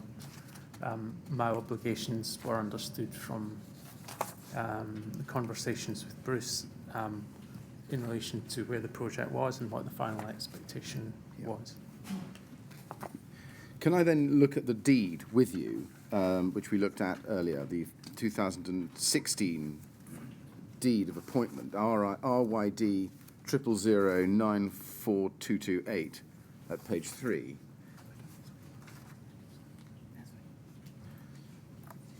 Which I want to look at in a little bit more detail with you, because we know that this was what was formally executed. Now, I know, and again, you didn't see it at the time, but I just want to see if I can get your sense of where matters stood. Can I ask you, please, to look at paragraph 2.3? The consultant warrants that it has exercised and will continue to exercise reasonable skill and care and diligence in the discharge of the services to the standard reasonably to be expected of a competent professional experienced in the provision of professional services for work similar to the size, scope, complexity, quality, and nature of the development. Were you at any time aware that Studio E had made that warranty? No.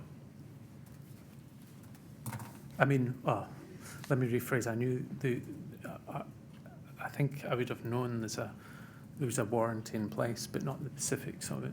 Right. So one of the specifics of it is that it was warranting that it has in the past exercised reasonable skill and care and diligence in the discharge of the services, which are defined. Did you know that?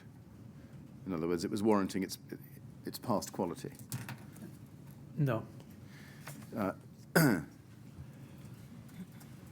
I ask you to look at paragraph 8 on page 5 under the heading CDM regulations?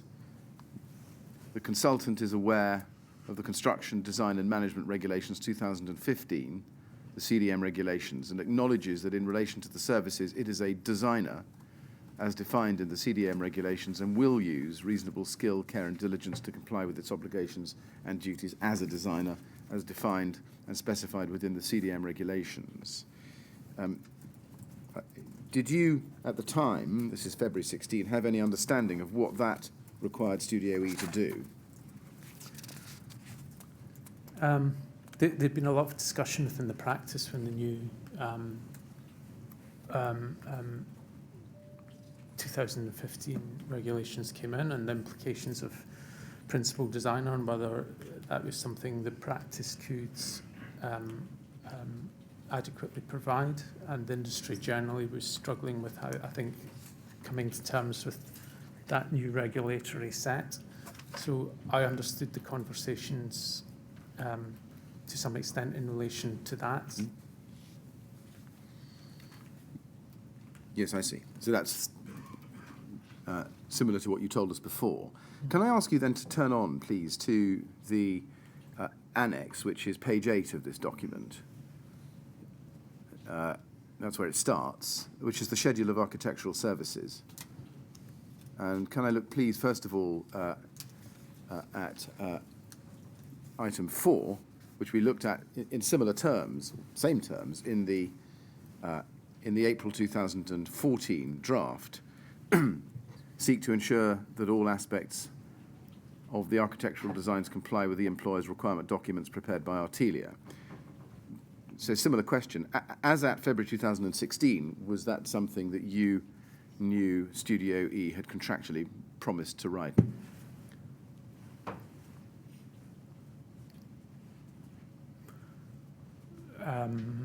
Specifically, no. Moving to item 5, advise the contractor where in the architect's opinion there are shortfalls within the employer's requirements and advise of assumptions to be made. Again, was that something that you knew Studio E had contractually promised to Ryden? I didn't know categorically that it contractually obliged to provide it, but I would have expected it. Item 7, responsibility for coordinating building regulation approval for and on behalf of the contractor. Did you know that Studio E was obliged to Ryden to do that? I understood that we had a responsibility for coordinating the building control submission. And similarly, statutory requirements, including scheme development standards. By February 16, did you know that Studio E was obliged to do that? Sorry, which number is this? Item 8, I'm so sorry. Seek to ensure that all designs comply with relevant statutory requirements, including scheme development standards.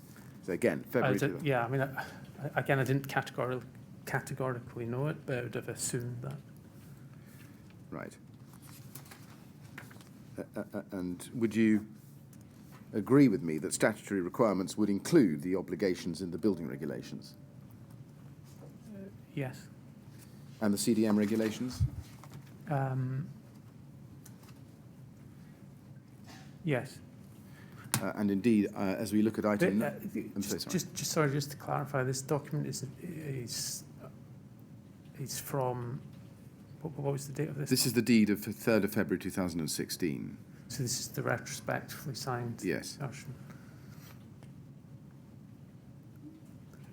And that all designs comply with the relevant statutory requirements, and but only in as far as they were our designs.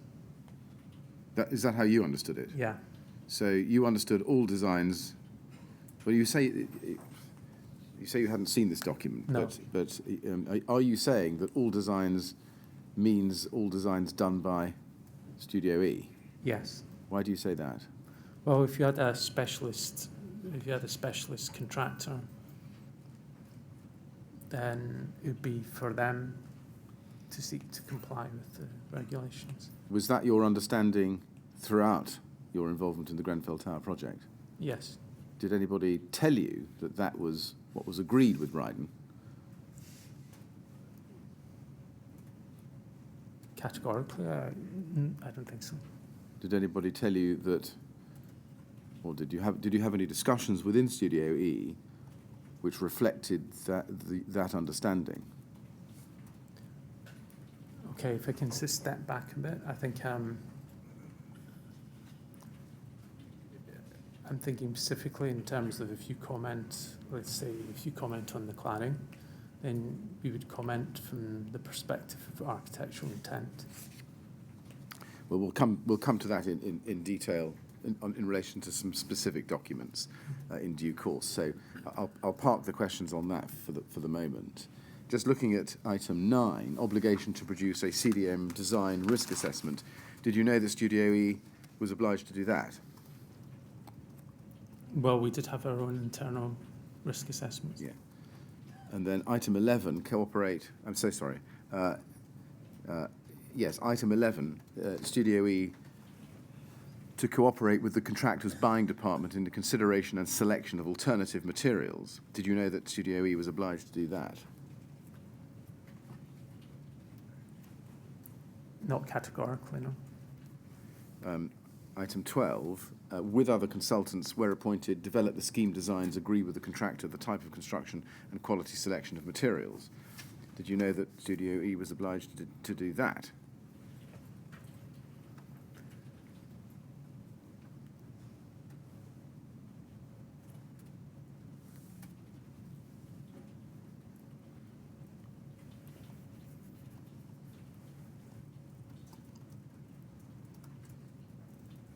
Not categorically. Item 13, I'm sorry. Sorry, can I just say, Yes. these are all taken from a document that I've said that I didn't look at or review, so I can't categorically say that, No. that in any of them that I understood that. No, indeed, I understand that. All I'm asking you for is your understanding without the document, but given that this is what the document says. Yeah. And I take it that that's how you understood my questions. Yes. Okay, no, thank you very much. And then item 13,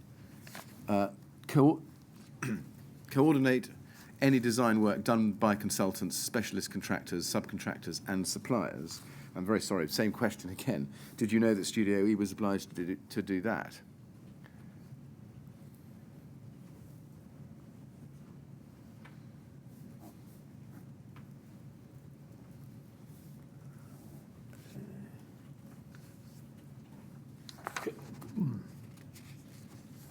It's quite a general statement. You could interpret, well, How and would it could coordinate in the sense of lead designer, I guess. all right. And then if we move down the page to item 27, we're now on page, we should be on page 10. We've already looked at 19, as-built drawings, and item 21, provide a collateral warranty for all designs as detailed in the employer's requirements. Did you know that Studio E had agreed to do that, to provide a collateral warranty for all designs as detailed in the employer's requirements? No. Right, you know what I mean by a collateral warranty? I understood there's a Yeah. collateral warranty required, but not specifically in those terms. Right.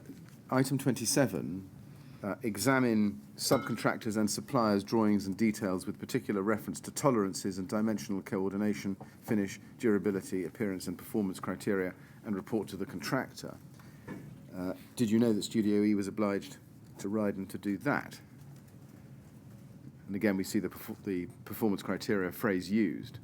Yeah, I mean, it's the same comment as before. Okay. And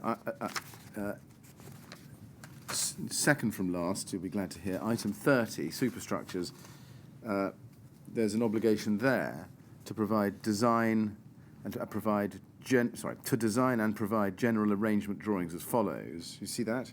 Yes. Did you? And there's a list of things there. Did you know that Studio E was obliged to do that? Well, those things. I think we did do that. So Right. to say, did I know that we were obliged to do it? Yes. No, but we did. I knew that we had done that. I see. And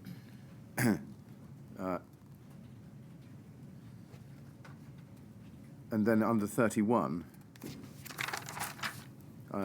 just over the next page, page 11, Studio E was required to provide supplementary notes to drawings and to provide further drawings to show sufficient information to construct the project to completion, consisting, but not limited to, the following. And then A, external wall, internal wall, and partition construction details, 120, 110, 1 in 20, 1 in 10, 1 in 5.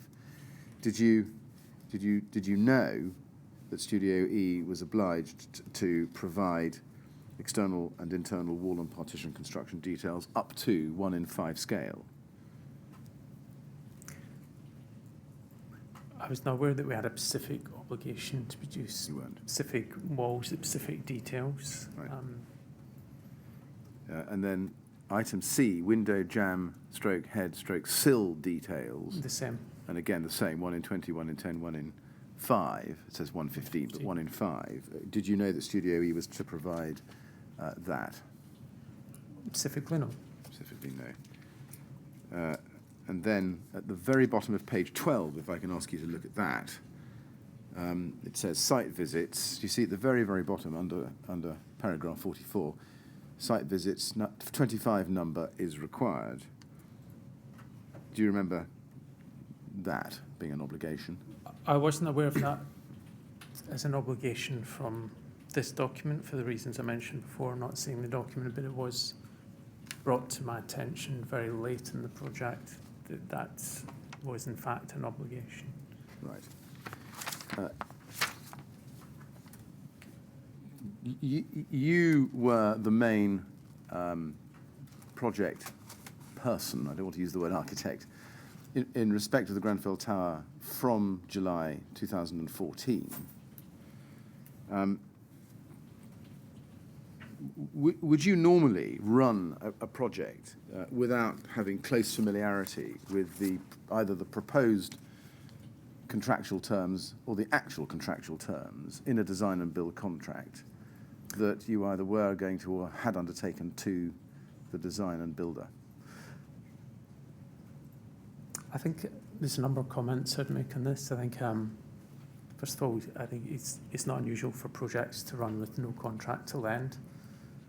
And it's also not unusual for projects to run with very badly put together contracts that don't actually reflect what is being expected on site or by the contractor. It's not unusual to find projects where you have contracts that have been pieced together from other contracts by contractors to the extent where even names and references are wrong. In this instance, to answer your question specifically, Bruce was still very much the lead in terms of having the overview of the project. He'd worked on it from start to finish, and he'd worked specifically with Andre on the contractual side of things. My briefing from Bruce was what I was expected to do to complete the project. So in this instance, No, I don't think if I'd been brought on earlier, I'd have perhaps been more concerned with this, but not from the stage I was in the work I was being asked to do on it, no. So, at any time prior to February 2016, when this deed of appointment with its deed of architectural services we've just looked at together was executed, did anybody at Studio E, Bruce Soanes or Andre Cashel, ever come to you and ask you whether it was safe for Studio E to enter into the contractual undertakings we've just been looking at together? On the 2016 Yes. version?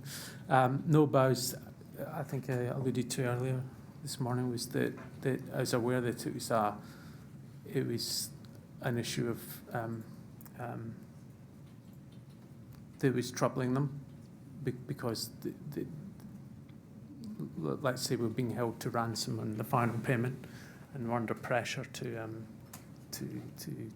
sign the agreement. Can I go back to your statement? Well, before I do, I'm so sorry. Before I do, are you in a position to agree with me? And if you're not, then say so. That this document, this deed, accurately reflects the services that Studio E had been appointed to provide to Ryden from the outset.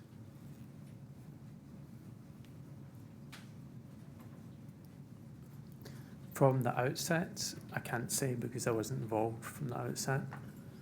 All right, from the outset of the relationship with Ryden, from the novation.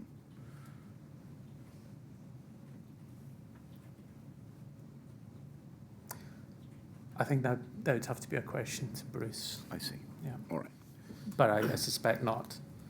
You suspect not. Yeah. And why would you suspect not? Because I don't think that was his understanding of the expectation. We can, I hope, explore that Yeah. with him. Now, can I just ask you three general questions about what Studio E was required to do? Would you agree with me that Studio E was, at least in general terms, required to check for itself whether the design complied with the building regulations? Whether our designs, yes. Yes. Whether you're adding a qualification. Yes. I see. And that qualification, I'm interested in where it comes from. Was it your own private understanding, or was it something you ever discussed within Studio E, either with Bruce Soanes or with anybody else? Well, I don't see how you could. Sorry, what was the exact terms you used for that? Well, I was asking you whether the qualification you're adding, which was that you're... No, before that. I'll The initial rephrase the question. I'll rephrase the question again. Would you agree with me that Studio E was, at least in general terms, required to check for itself whether the design, which was the basis of being the completion of the building, complied with the building regulations? Okay, so yeah, and my qualification was on the basis that there's aspects of design which you're not involved in, which are specialist design. So, for example, if you have a specialist mechanical and electrical component, then you're not qualified to verify that it's compliant. How would you? So that qualification, was that something that you ever discussed internally within Studio E? I think that's what would have been assumed. I mean, how can you qualify compliance of something you have no knowledge of?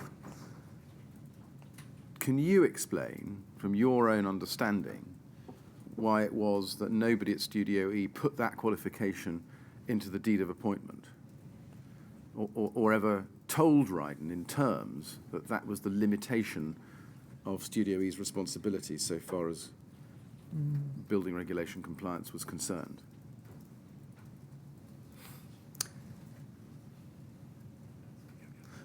I think Bruce, in some of his comments on that earlier version of the contract, went some way to addressing that when he put shall seek to comply rather than will verify that it complies. Right. Now, in answer to my question a few moments ago, you said that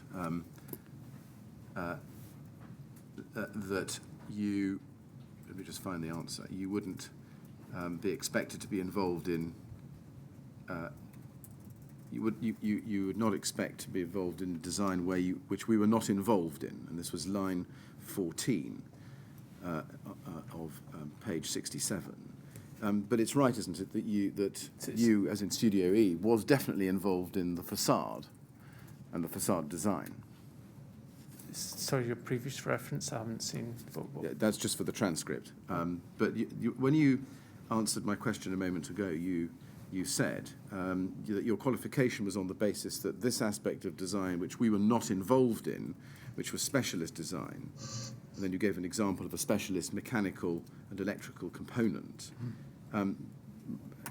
Looking at that qualification you've introduced, the facade was something that you were definitely involved in, wasn't it? You as in you, and you as in Studio E. Yes, we were involved in the design of it until it was let as a specialist contractor package post-novation. And so you're drawing a line, are you, between the previous involvement and the time of novation? To answer the question I think you're asking, and I know you've alluded to wanting to go on to it later, is what I'm saying specifically is the cladding package. We commented on architectural intent. Can I ask you then to look at your statement at SEA 000014275 at page 7.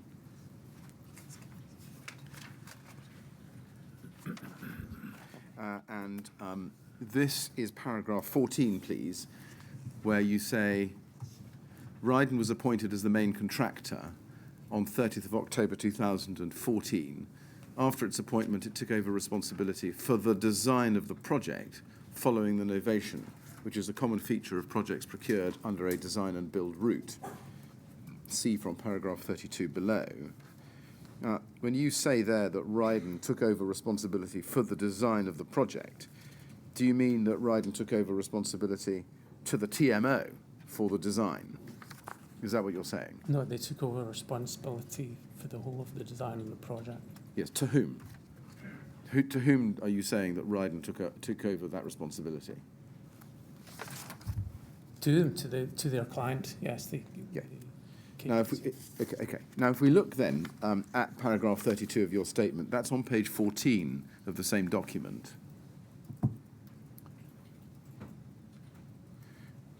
And you say in the last sentence there,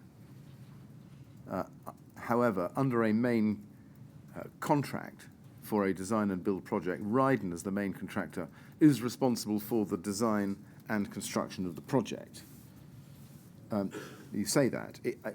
Correct me if I'm wrong, but it's right, isn't it, that Ryden appointed subcontractors and subconsultants actually to carry out the detailed design work on the facade and indeed other aspects of the project? Yes, but they sat under Ryden. And Studio E, after novation, was one of those subcontractors or subconsultants sitting under Ryden. We were employed by Ryden, yes. Yes. So if you go then to paragraph 34 of your statement, same page, just a bit lower down, you say, my understanding, Studio E was not involved in the contractual arrangements with Ryden subcontractors, is that Ryden began to put together its detailed design team quite soon after its appointment. And then you go on to give some dates, and then you say key members of the design team at this point were Harley, the specialist cladding designers, which designed the details of the cladding, JSW, the M&E contractors, and Curtins Limited, the structural engineers. Are you suggesting by that list, which doesn't include Studio E, that Studio E was not a key member of Ryden's design team?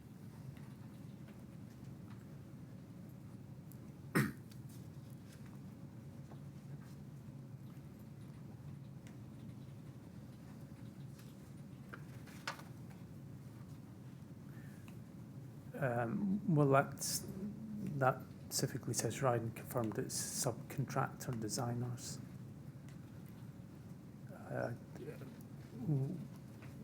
We're employed as consultants, not. The email doesn't say that, does it? I mean, just to be clear, the list that you're setting out at 34, 1, 2, and 3 is your list. Yes? Yes. And I'm suggesting to you... I mean, possibly the easiest thing to do is look at, under paragraph 10, the diagrams. Yes, absolutely, we can do that. If we can go back to paragraph 10 of your statement, which we will find on page 4, there is a diagram, I think, below on page 11. Yes, next page. Is that what you want to Yeah, look so at? this Yes. shows And just a moment. It may need to be it may need to be expanded so that everybody can read it. It's not a very easy document to read. But if you go to, I'm so sorry, Mr. Crawford, this is not that easy to see, but it's easy in portrait, less so in landscape. But if you look at the page, it's divided into two. It's key relationships prior to Ryden's appointment, and then lower down, key relationships after Ryden's appointment. Yes. And is that what you want to look at, the lower part? Yes, and so that makes the distinction, and the blue box is from contractor to consultant. Yes, and just so that everybody looking at this document can follow it, this is after Ryden's appointment. We have two red boxes, KCTMO as the top red box, and they appoint Ryden as their contractor, bottom red box. Yes? Yes. And then looking to the right, you've got blue, green, and a blank box. The blue boxes are subcontractors, one of which includes Harley Facades, and one of the green boxes is Studio E, architect. So after novation, you were a subcontractor or subconsultant of Ryden. Subconsultant, yes. Subconsultant. And going back to your list of design team members in your statement at paragraph 34, page 14, if we can, having shown you that, can I just repeat my question?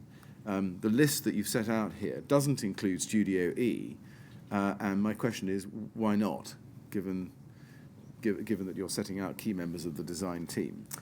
Well, I suppose if you were to rewrite that, you'd say Ryden confirmed its subcontractor designers as, and then list the blue ones, and then it's subconsultants and list the green ones.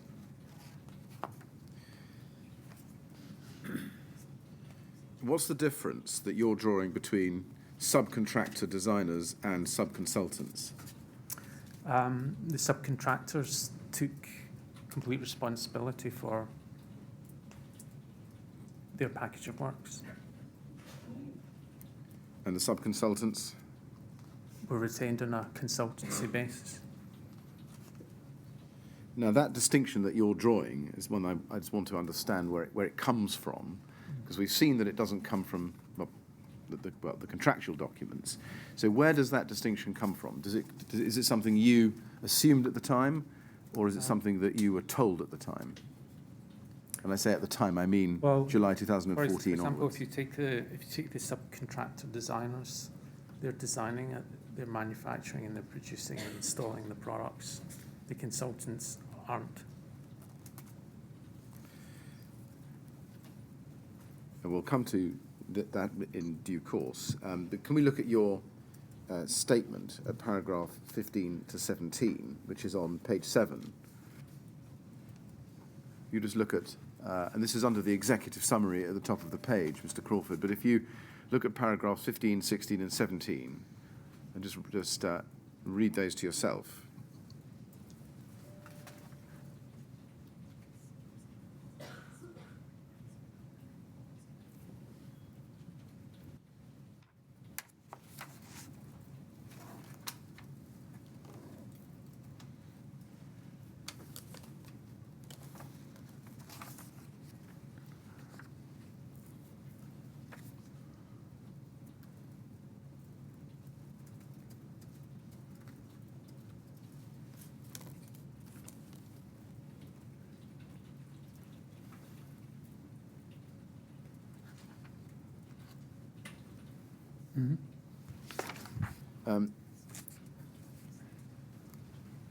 So to summarise, you're saying here, I think, that Studio E's role was to comment on whether the work carried out by others was in line with architectural intent set out in the employer's requirements. That's the final paragraph of final sentence of paragraph 15.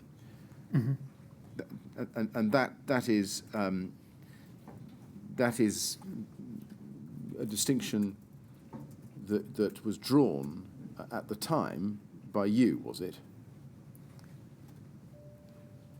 Well, that was a role, I should say, that you understood at the time. That your role after novation was limited to commenting on whether the work carried out by others was in line with architectural intent set Yes, out. that's a role that I understood at the time. Yes. Right.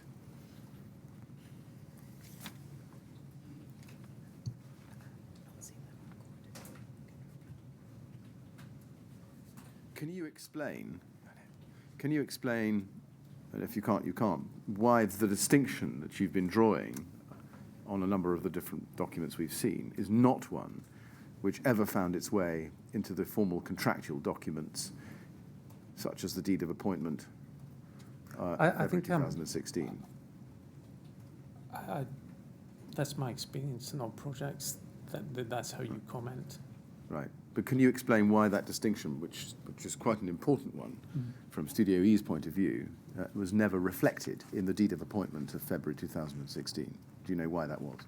Personally, no, I think that's a question for Bruce. It's a question for Mr. Sains, is it? Very well. Can I just be clear? Are you saying that this was your understanding of how things work based on your experience in the construction industry? Is that Yes, and I suspect it would be Bruce's as well, but I can't comment on his behalf. yeah, right. Just a minute, I wonder whether we ought I was about to suggest another break. Right. I think we'll have another short break now, Mr. Crawford. Again, don't talk to anyone about your evidence, please, while you're out of the room. We'll resume at 20 past. Yes. Thank you very much.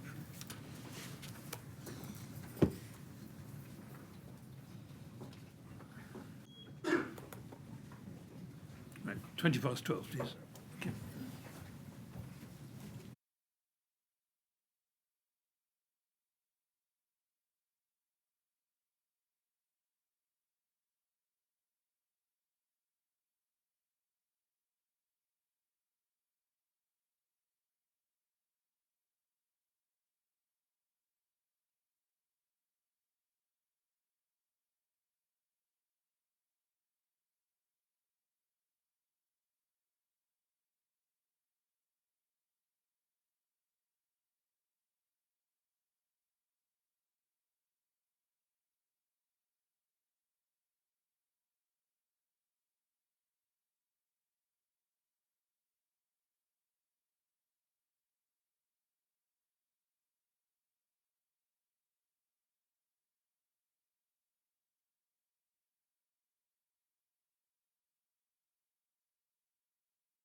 Yes, would you like to ask Mr. Crawford to come back, please?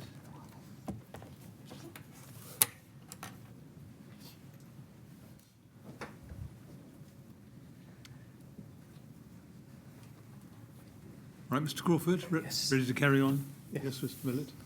Mr. Crawford, I now want to ask you some questions about architectural intent. Can I ask you, please, to go to your statement at paragraph 54, which is at page 23 on the document which is still up on the screen.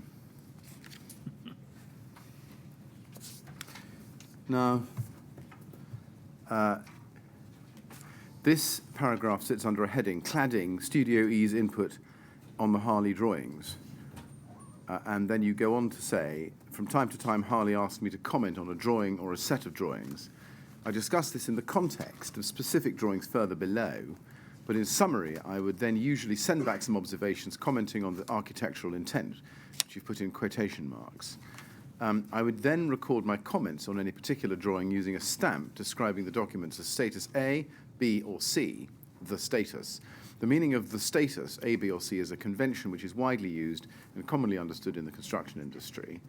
And you go on to say it essentially meant what was stated in the wording on the stamp.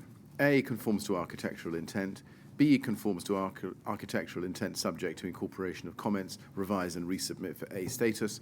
C does not conform with architectural intent, revise and resubmit.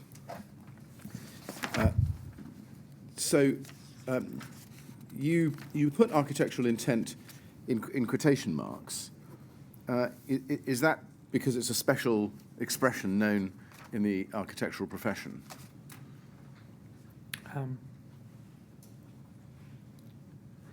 I think it's known in the construction profession. Yeah. I mean, you say that the meaning of the status is a convention widely used and commonly understood in the construction industry, but what does the expression architectural intent mean, to your understanding?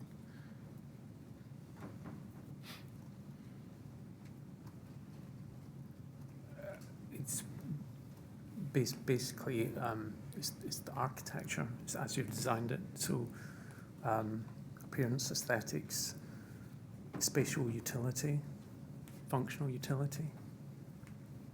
I see. Appearance, aesthetics, spatial utility, and functional utility. Spatial and functional utility. Spatial and functional. Does that mean that you don't include in the expression architectural intent technical requirements?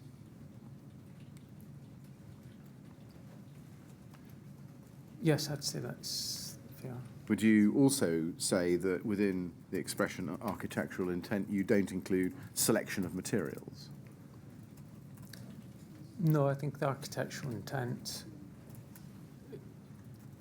when I mentioned appearance, could imply material, but it certainly implies colour and finish. I follow. But so selection of materials so far as the look and feel of a material is concerned? Yes. Yes. Does that mean that an architect would not normally consider technical requirements and specification of materials? Well, they would when they're designing, let's say up to tender stage. But if you're talking in this specific context, we're talking about architectural intent. We're talking about architectural intent commenting relative to specialist contractors' interpretation of the employer's requirements.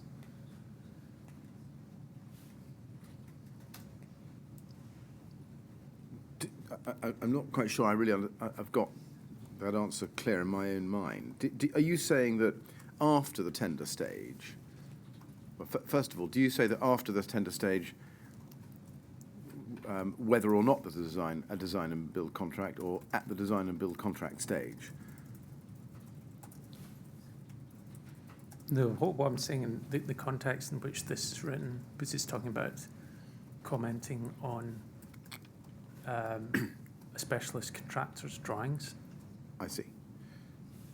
So is this right, that you are using the expression architectural intent and what that implies and doesn't include to describe the limits of Studio E's obligations after novation. Yes, but you could talk about a scheme and you could say, oh, the architectural intent at any point, and you could describe the architectural intent as we've just agreed, the description. But in the context of what you're reading here, yes. I see. Let me just ask you something on your statement. Can I ask you, please, to be taken to page 60, paragraph 187?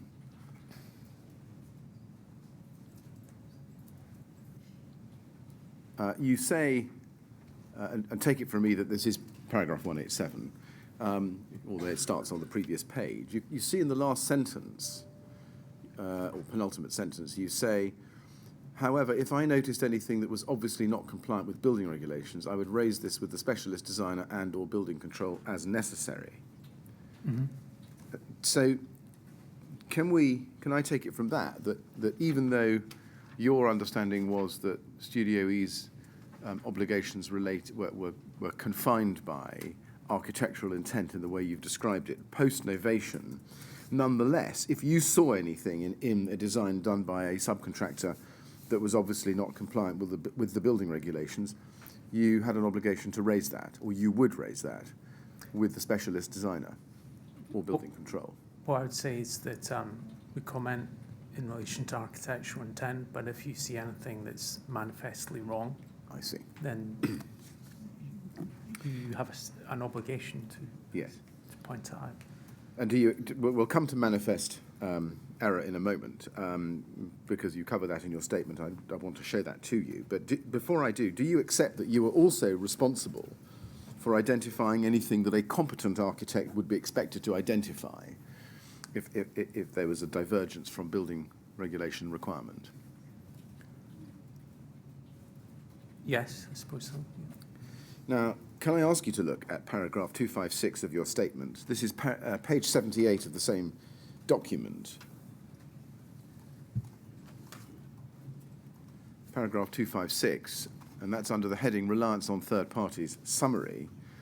You might want to look at the whole paragraph, just read that to yourself so that you've got the context in your mind before my question.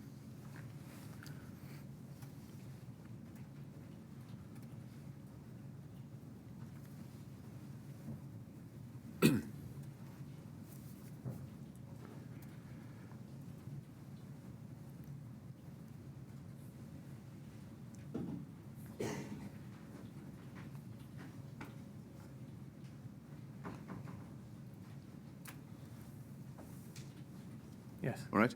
Now, what I want to focus on with you is the second sentence, as set out in the section above. In order to fulfill my role in coordinating the building regulations approvals process for designs prepared by others, and then you say, I would identify any potential problems with those drawings that would be manifest to an architect.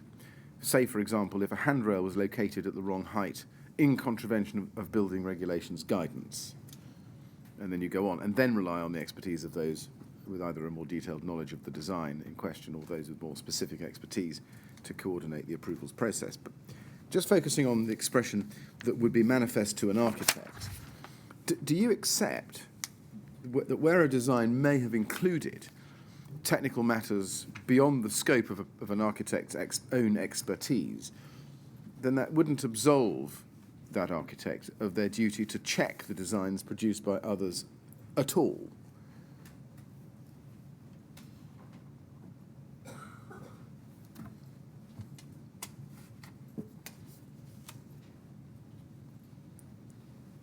You check them in the capacity which is described there. Yes. And just to be clear, just because a design might include technical matters which were outside the scope of your own expertise, you wouldn't just say, well, I don't need to check those at all. You'd still check them. If you asked to check them, yes. And well, if they came to you, if they crossed Yes. your desk, yes. Yeah. And if they hadn't crossed your desk, but you needed the drawings in order to be able to coordinate the building's control process, you'd ask for them and look at them. Is that right?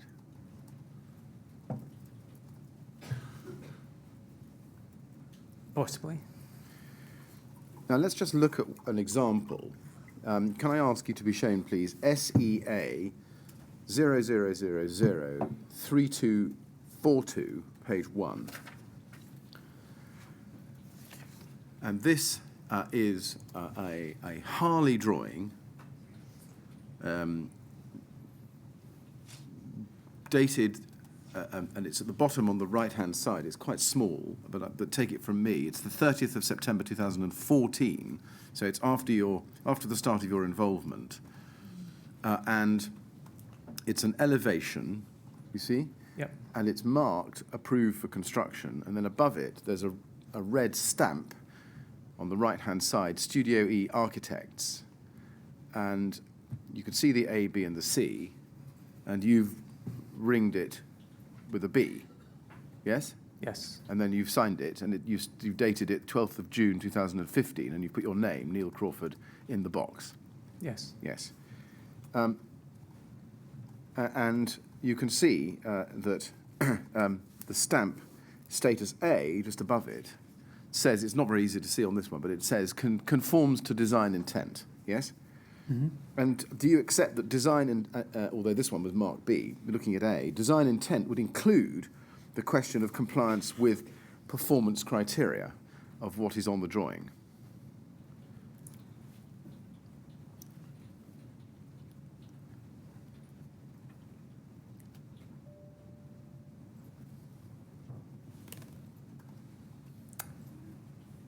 Not necessarily. Well, can you help me with the terminology? We talked about, or you talked about, architectural intent in your statement. We had a discussion about that a minute ago.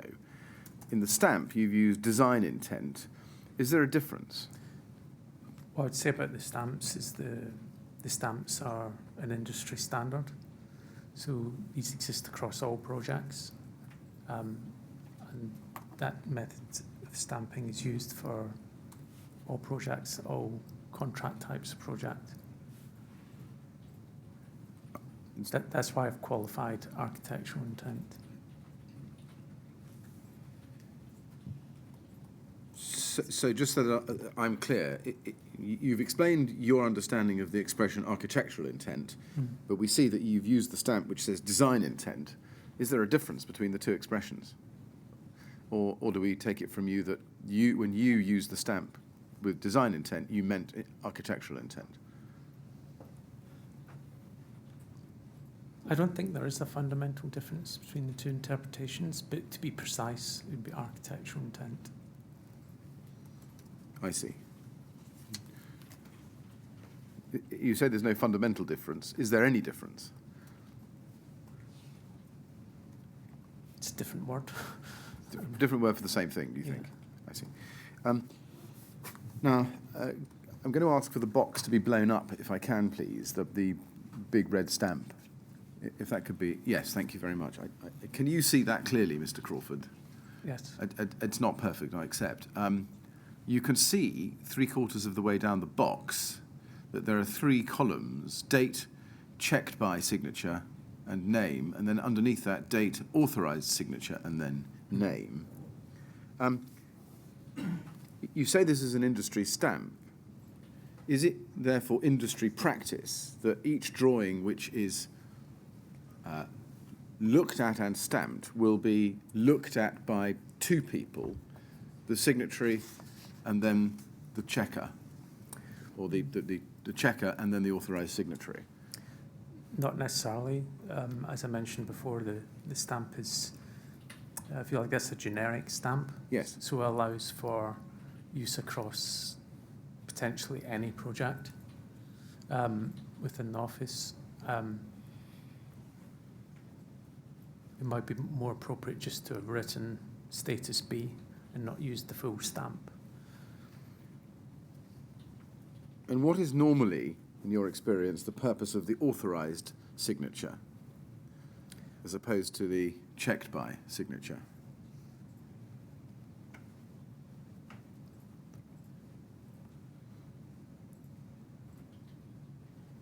If you were to have a process where you are double checking, Some companies may have for larger projects, for example, or specific types of project.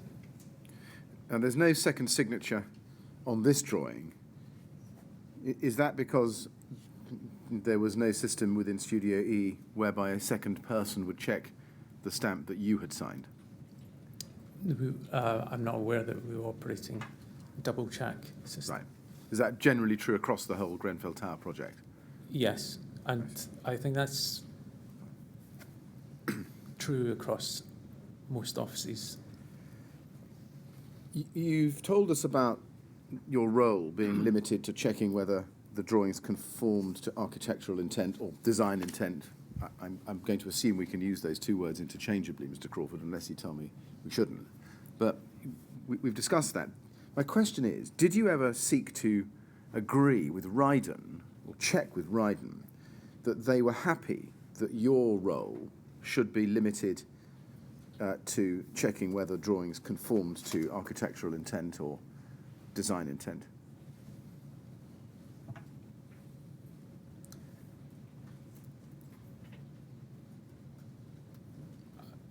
I believe that's what they would have expected us to be commenting on. You say you believe that's what they would have expected you to be commenting on. What was that belief based on? Standard industry practice. Do we take it from that you never actually had a conversation with Ryden along the lines of, we are only checking the drawings we get from Harley, for example, for design intent and nothing more? Well, design intent and anything that we saw that was manifestly. Fair enough, I see. Did you ever have a discussion with Ryden about what you understood by architectural intent or design intent? I think it'd be a very unnatural conversation to have that with a contractor, but I didn't.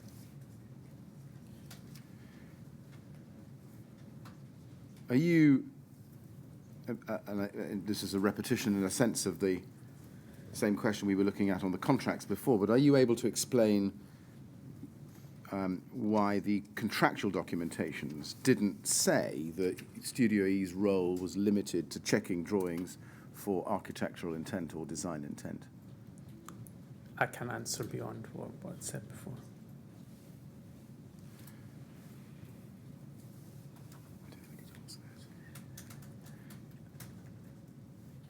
Now, you've used the expression manifest to an architect at paragraph 256 of your statement. Perhaps we should just go back to that so that you're clear. Page 78, please.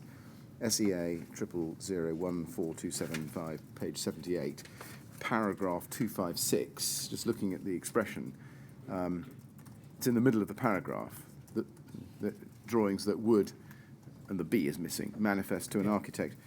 Just focusing on that, do you agree that issues such as specification of materials which don't comply with the building regulations should be manifest to an architect?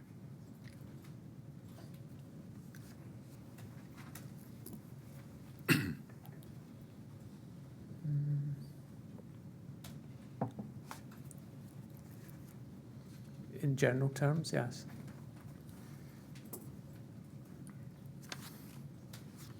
And can I then, in light of that, take you to page 17 of the same witness statement, paragraph 42, please. Page 17, paragraph 42. And I'm sorry to jump around, and if you need to look at this more widely, we can do that. But you say there, in the first sentence, however, I did not consider that the review of drawings of others during the project was to double-check that they were technically correct or necessarily compliant with the building regulations above and beyond their consistency with the architectural intent. Now, can you help me with this? We could do this by way of an example, I think. If you go, please, or be shown, SEA 0003160, Mr. Operator. That's SEA 00003160. And this is a document of a number of pages which comprises the Harley specification notes, revision B, which started life on the 15th of January 2015. If you look at the very bottom right-hand corner, or not the very bottom right-hand corner, but the bottom on the right-hand side.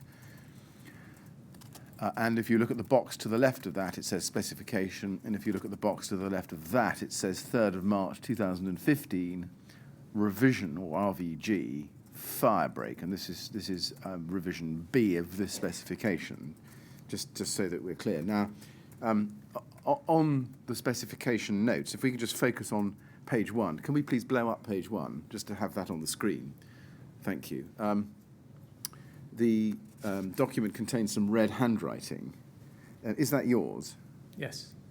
And at page 1, we've got 2 arrows there. One is for key for colour areas, and the other points to the left to G value equals 0.59, which is part of the section glazing G1 vision.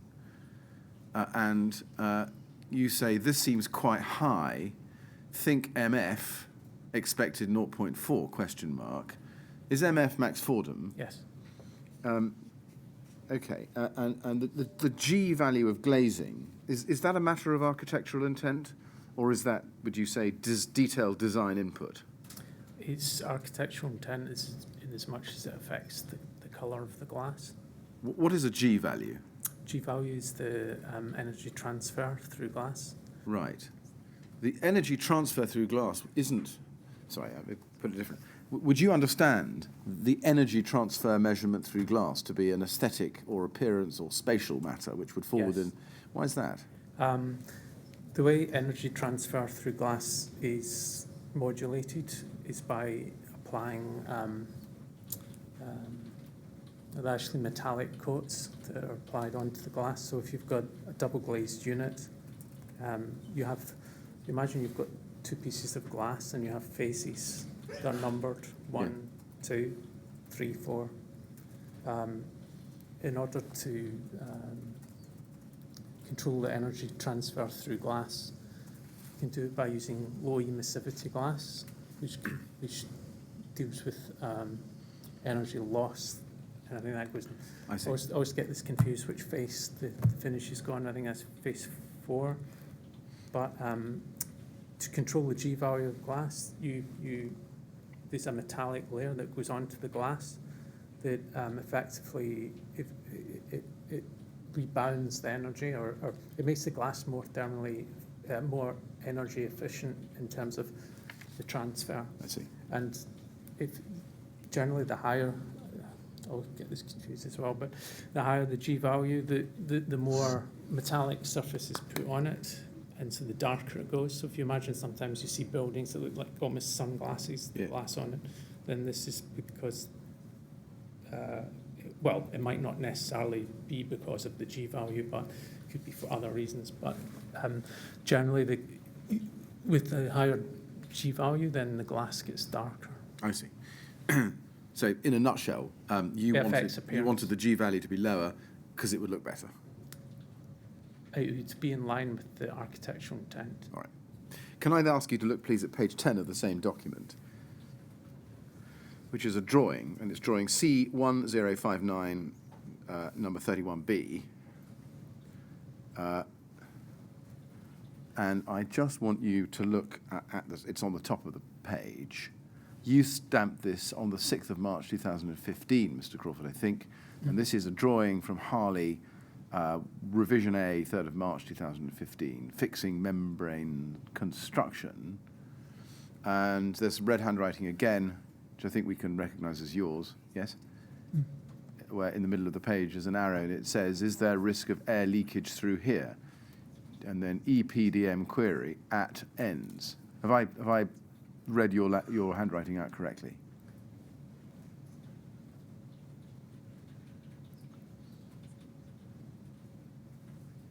Yes.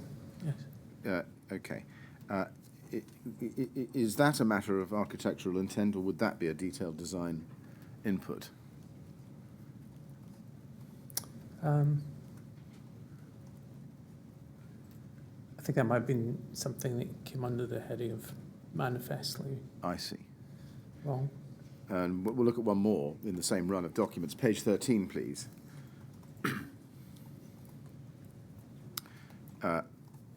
Looking at drawing C1059326.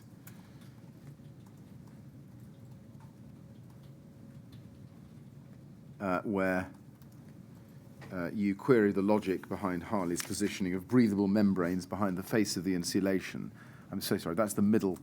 It's the middle drawing on page 13, which is on the screen near the bottom above the TAPCON sign. Breathable membrane, breathable, doesn't membrane go on outside face of insulation. Please clarify logic. Have I read your writing correctly there?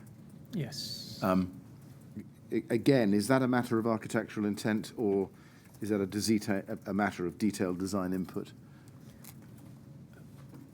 It's something that's manifestly wrong. That's another manifest error, is it? Potentially. Right. Because on the face of it, these look quite detailed, granular, technical interventions by you, but you say they're manifest. So any architect looking at this drawing would say that's a manifest error, it needs to be corrected. Is that right? Well, I can't speak for any architect. No, or in your experience of the standards to which you have been used to operating. Yeah. Fine. Now, can I ask you please to go to your witness statement? I'm going to turn to a similar topic, but just to tell you what it is, it's a conversation that you say you had with Mr. Simon Lawrence of Ryden about design and responsibility. If you could go to page 16 of your statement, please, paragraph 37. And would you read paragraph 37 to yourself, first of all, please, and then I'll ask you some questions about it.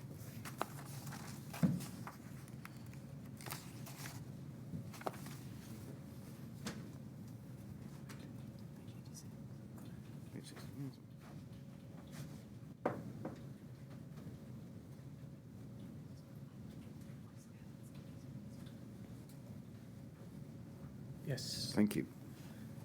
Now, if we look at the fifth line down, you say, however, Simon Lawrence Ryden said to me in an informal conversation around the start of my involvement in the project that Ryden tended not to use its architects as much as it might do.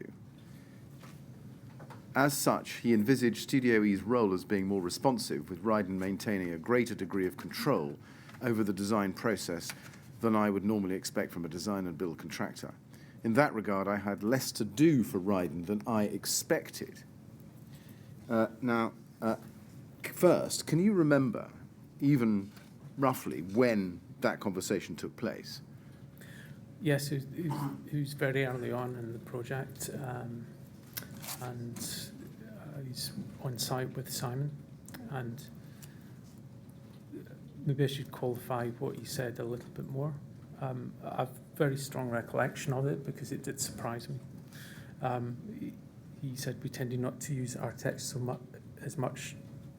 We tended not to use architects so much through this stage of the project, or words to that fact. Right. You say that you were on site with Simon Lawrence. That's the Grenfell Tower site. Yeah. What was was that a site visit? No, it was near the start, and it might have been. It could have been the site visit or one of the early design team meetings. Right. You say near the start of the early on in the project. early on Of my involvement. Sorry. Right. So, given that you started in or after July 2014, we can place it to the summer of. Is this right? The summer of 2014. Yeah, it would have been August, September, something like that. Okay. Yeah. All right. Was anybody else present when he said that to you? No, although I do know, and I think Bruce made the same comment, and was equally surprised that a similar comment was made to him at a separate time. Right. Given the surprise that you say, and indeed is reflected in your statement to some extent, did you report the gist of that conversation back to Bruce? I think I think I probably would have. Did you report it back to André Cuchel? I might have done. I could say definitively. Did you think to make a written record of it? No, I mean, one thing I would say with contractors on projects is different contractors have different, how do you put it, they have different sort of company ethos in terms of how they work, how much they use or don't use architects at certain stages of the projects. But equally, when you go into a project, it can be very much down to the team of people that are working on that project. I mean, it's not new. Well, one thing that's commonly known is that construction managers, project managers on contractors, they move a lot between organisations. And so my experience has always been that you try and understand the team that's there as well as the ethos of the contractor, because the two together give you a sense of what and who you're working with. Was it not important to record what Simon Lawrence was saying to you because it affected the scope of your role as architects on the project going forward in a way that you weren't expecting? Yeah, and I mean, I think I had the conversation with Bruce. I'm pretty sure I would have, because it struck me as slightly unusual. Yeah, which is why I'm suggesting to you, or asking you why, if it was slightly unusual, as you say, you didn't think to send him an email to confirm the conversation or record it in a note or something like that. Well, again, this is why I always give that background of working with different people and different companies. I'd started working with Ryden, I hadn't worked with Ryden before. I could contrast them against Bouygues or whoever I'd been working with before as a company ethos, and then as a set of individuals on a project. And one thing you learn is that the project to project, this can vary quite dramatically. But, sorry, to answer your question, did I think of writing that down in some form? No, I think I had the conversation with Bruce, but I personally didn't think to note it or note it back. But only because you do get this variance working with different contractors. Right. You say in your statement that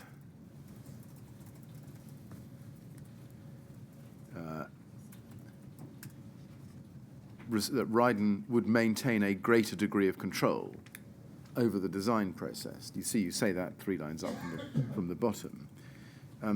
Was there any discussion of what Mr. Lawrence actually meant by greater degree of control over the design process?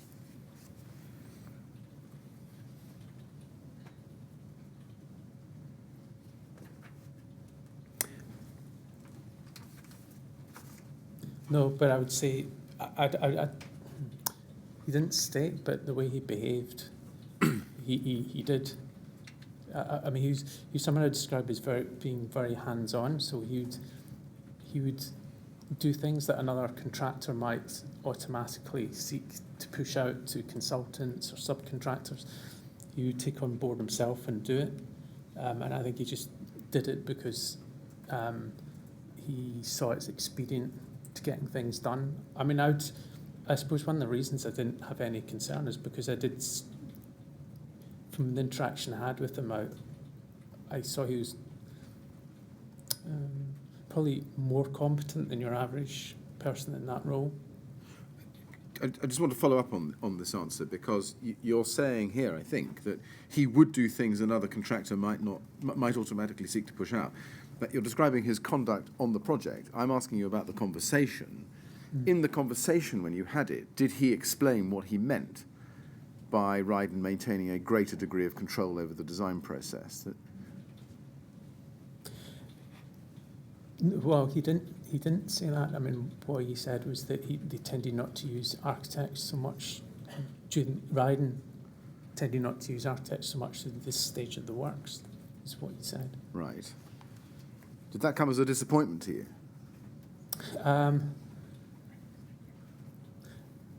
I remember at the time not being entirely sure why he said it. It was at a time when I was hounding him a bit to get building control on board. I'd sent several emails saying, and I don't know whether it was just somebody who liked to have more control. Sometimes project managers and jobs prefer to have more control, and there might be good reasons for that. Given that you remember not being entirely sure why he said it, can I ask you why you didn't ask him what he meant by having greater degree of control over the design process? No, but what I'm saying is he didn't say greater degree of control over the design process. He said that Ryde intended not to use architects much during this stage of the work, Right, I see. this stage of the project. So when you say in your statement that he envisaged Studio E's role as being more responsive with Ryde and maintaining a greater degree of control over the design process, that's your understanding of what he meant when he said they don't use architects so much. Is that right? That's my understanding of what he meant and what he did. Right. Had you worked with Ryden before summer of 2014? No. So it was your first experience of it? Yes. And when you had this conversation, was that early on in your professional relationship with Mr. Lawrence? Yes, I think I said that earlier. It was Yes. probably about August, September. Or something. Right.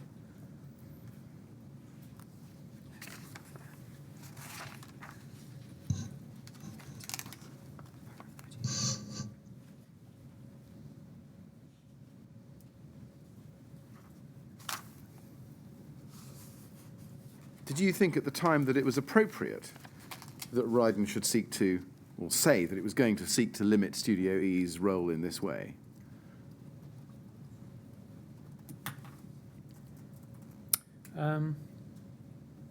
I think, as I stated earlier, I found it unusual, which is why I remember it so clearly. Yes. And because you thought it was unusual, my question is, did you think it appropriate for you to say to him, look, Simon, that's a bit strange. Why are you seeking to limit our role in that way? Not necessarily for the reasons I gave earlier, which is that when you start a project, this is me talking from personal experience, when you start a project and you meet the main contractor, the first thing you try and do is assess the kind of ethos and working method of the company and then of the individuals. So in this case, I was getting an insight into Ryden and him as an individual, how he chose to work. And the fact that that might be different from another set of contractors, there could be good reason for that. I mean, my experience, different scale of contractors, you do get a very different experience. So, for example, coming off the back of Calc, you're working with a large international contractor that has I suppose, a very different way of operating. Yes, and that's interesting. In your experience at that time, had you ever come across a successful tenderer, design and build contractor who had turned to you and said, we don't tend to use architects that much? Maybe not said it, but had actually done that. I mean, one thing you find is with smaller or domestic or different sized contractors is you can get quite a varied experience in terms of expectation or how they expect you to respond, or to what degree they'll lean on you for information or to verify what they're doing. And again, this comes back to part of my role, part of the architect, part of the role I see that you have to do as an individual early on is understand the ethos and expectation of the project team and contractors you're working with, because they can be quite different. Yes. Mr. Chairman, I've got one or two more questions on this line before we move to a different, or slightly different topic. Yes. May, if it's convenient with you and the witness. Yes, what do you think you'll need, about 5 minutes? 5 minutes tops, maximum. Yeah. Have another 5 minutes? Yes. Thank all you. right. Can you explain, Mr. Crawford, why it was, given this conversation that you had with Mr. Lawrence at that time, can you explain why the effect of that, the limitation on your role, wasn't recorded in the formal deed of appointment when it came to be executed in February 2016? I think that's a question for Bruce. Again. Can I ask you to look at paragraph 38 of your statement, page 16? Again, if you want to read the whole paragraph, please do. I just want to focus on something you say in the second from last sentence. Perhaps, given what we've just been talking about, you should read the whole thing.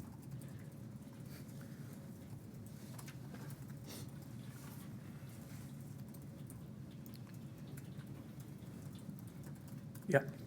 And just focus with me, if you will, on the second from last sentence where you say, Ryden did not involve Studio E in all the site meetings which took place or design decisions, and we were not copied into all emails. That is obviously a description. Is that a description of the entirety of your involvement in the project? In other words, a general experience that you had? Yes. I see. And did you ever object with Ryden to that approach? Did you ever say to them, well, you should be involving us in all site meetings and design decisions? Well, we were employed by Ryden. It's their discretion to use how and when they felt fit. Right. In the capacity that they want. I mean, they were our employer. We serviced their requirements as they requested.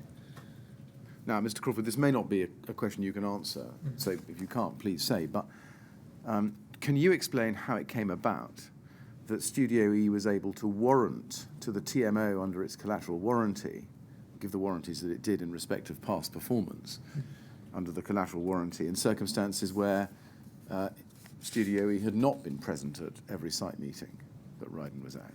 Well, but I don't think it's for me to answer that question, but what I would say is that the notion that because you're not at every site meeting, this is quite it's quite normal in any project. You wouldn't, as an architect, be at every site meeting. You wouldn't. I mean, there's depending on the scale of project, there's a raft of specialists and a raft of consultants, and you would never in any project be at all meetings, or you'd never on any projects be involved necessarily in all decisions or be copied into all emails. So that's not mutually exclusive to this project. And are you able to explain how it came about that Studio E was able to warrant to the TMO under the collateral warranty, or give the collateral warranty in respect of all design decisions in circumstances where Studio E had not been involved in all design decisions? I couldn't comment on that. I see. Thank you very much, Mr. Crawford. Mr. Chairman, is that a convenient Is that a good point? break? Yes, thank you very much. Well, we'll have a break now, Mr. Crawford, so we can all get some lunch, and we'll resume at 2:05, please. Okay. And as I said to you earlier, please don't talk to anyone about your evidence or anything related to it. Okay. Good. Thank you very much. You'd like to go to the usher, please.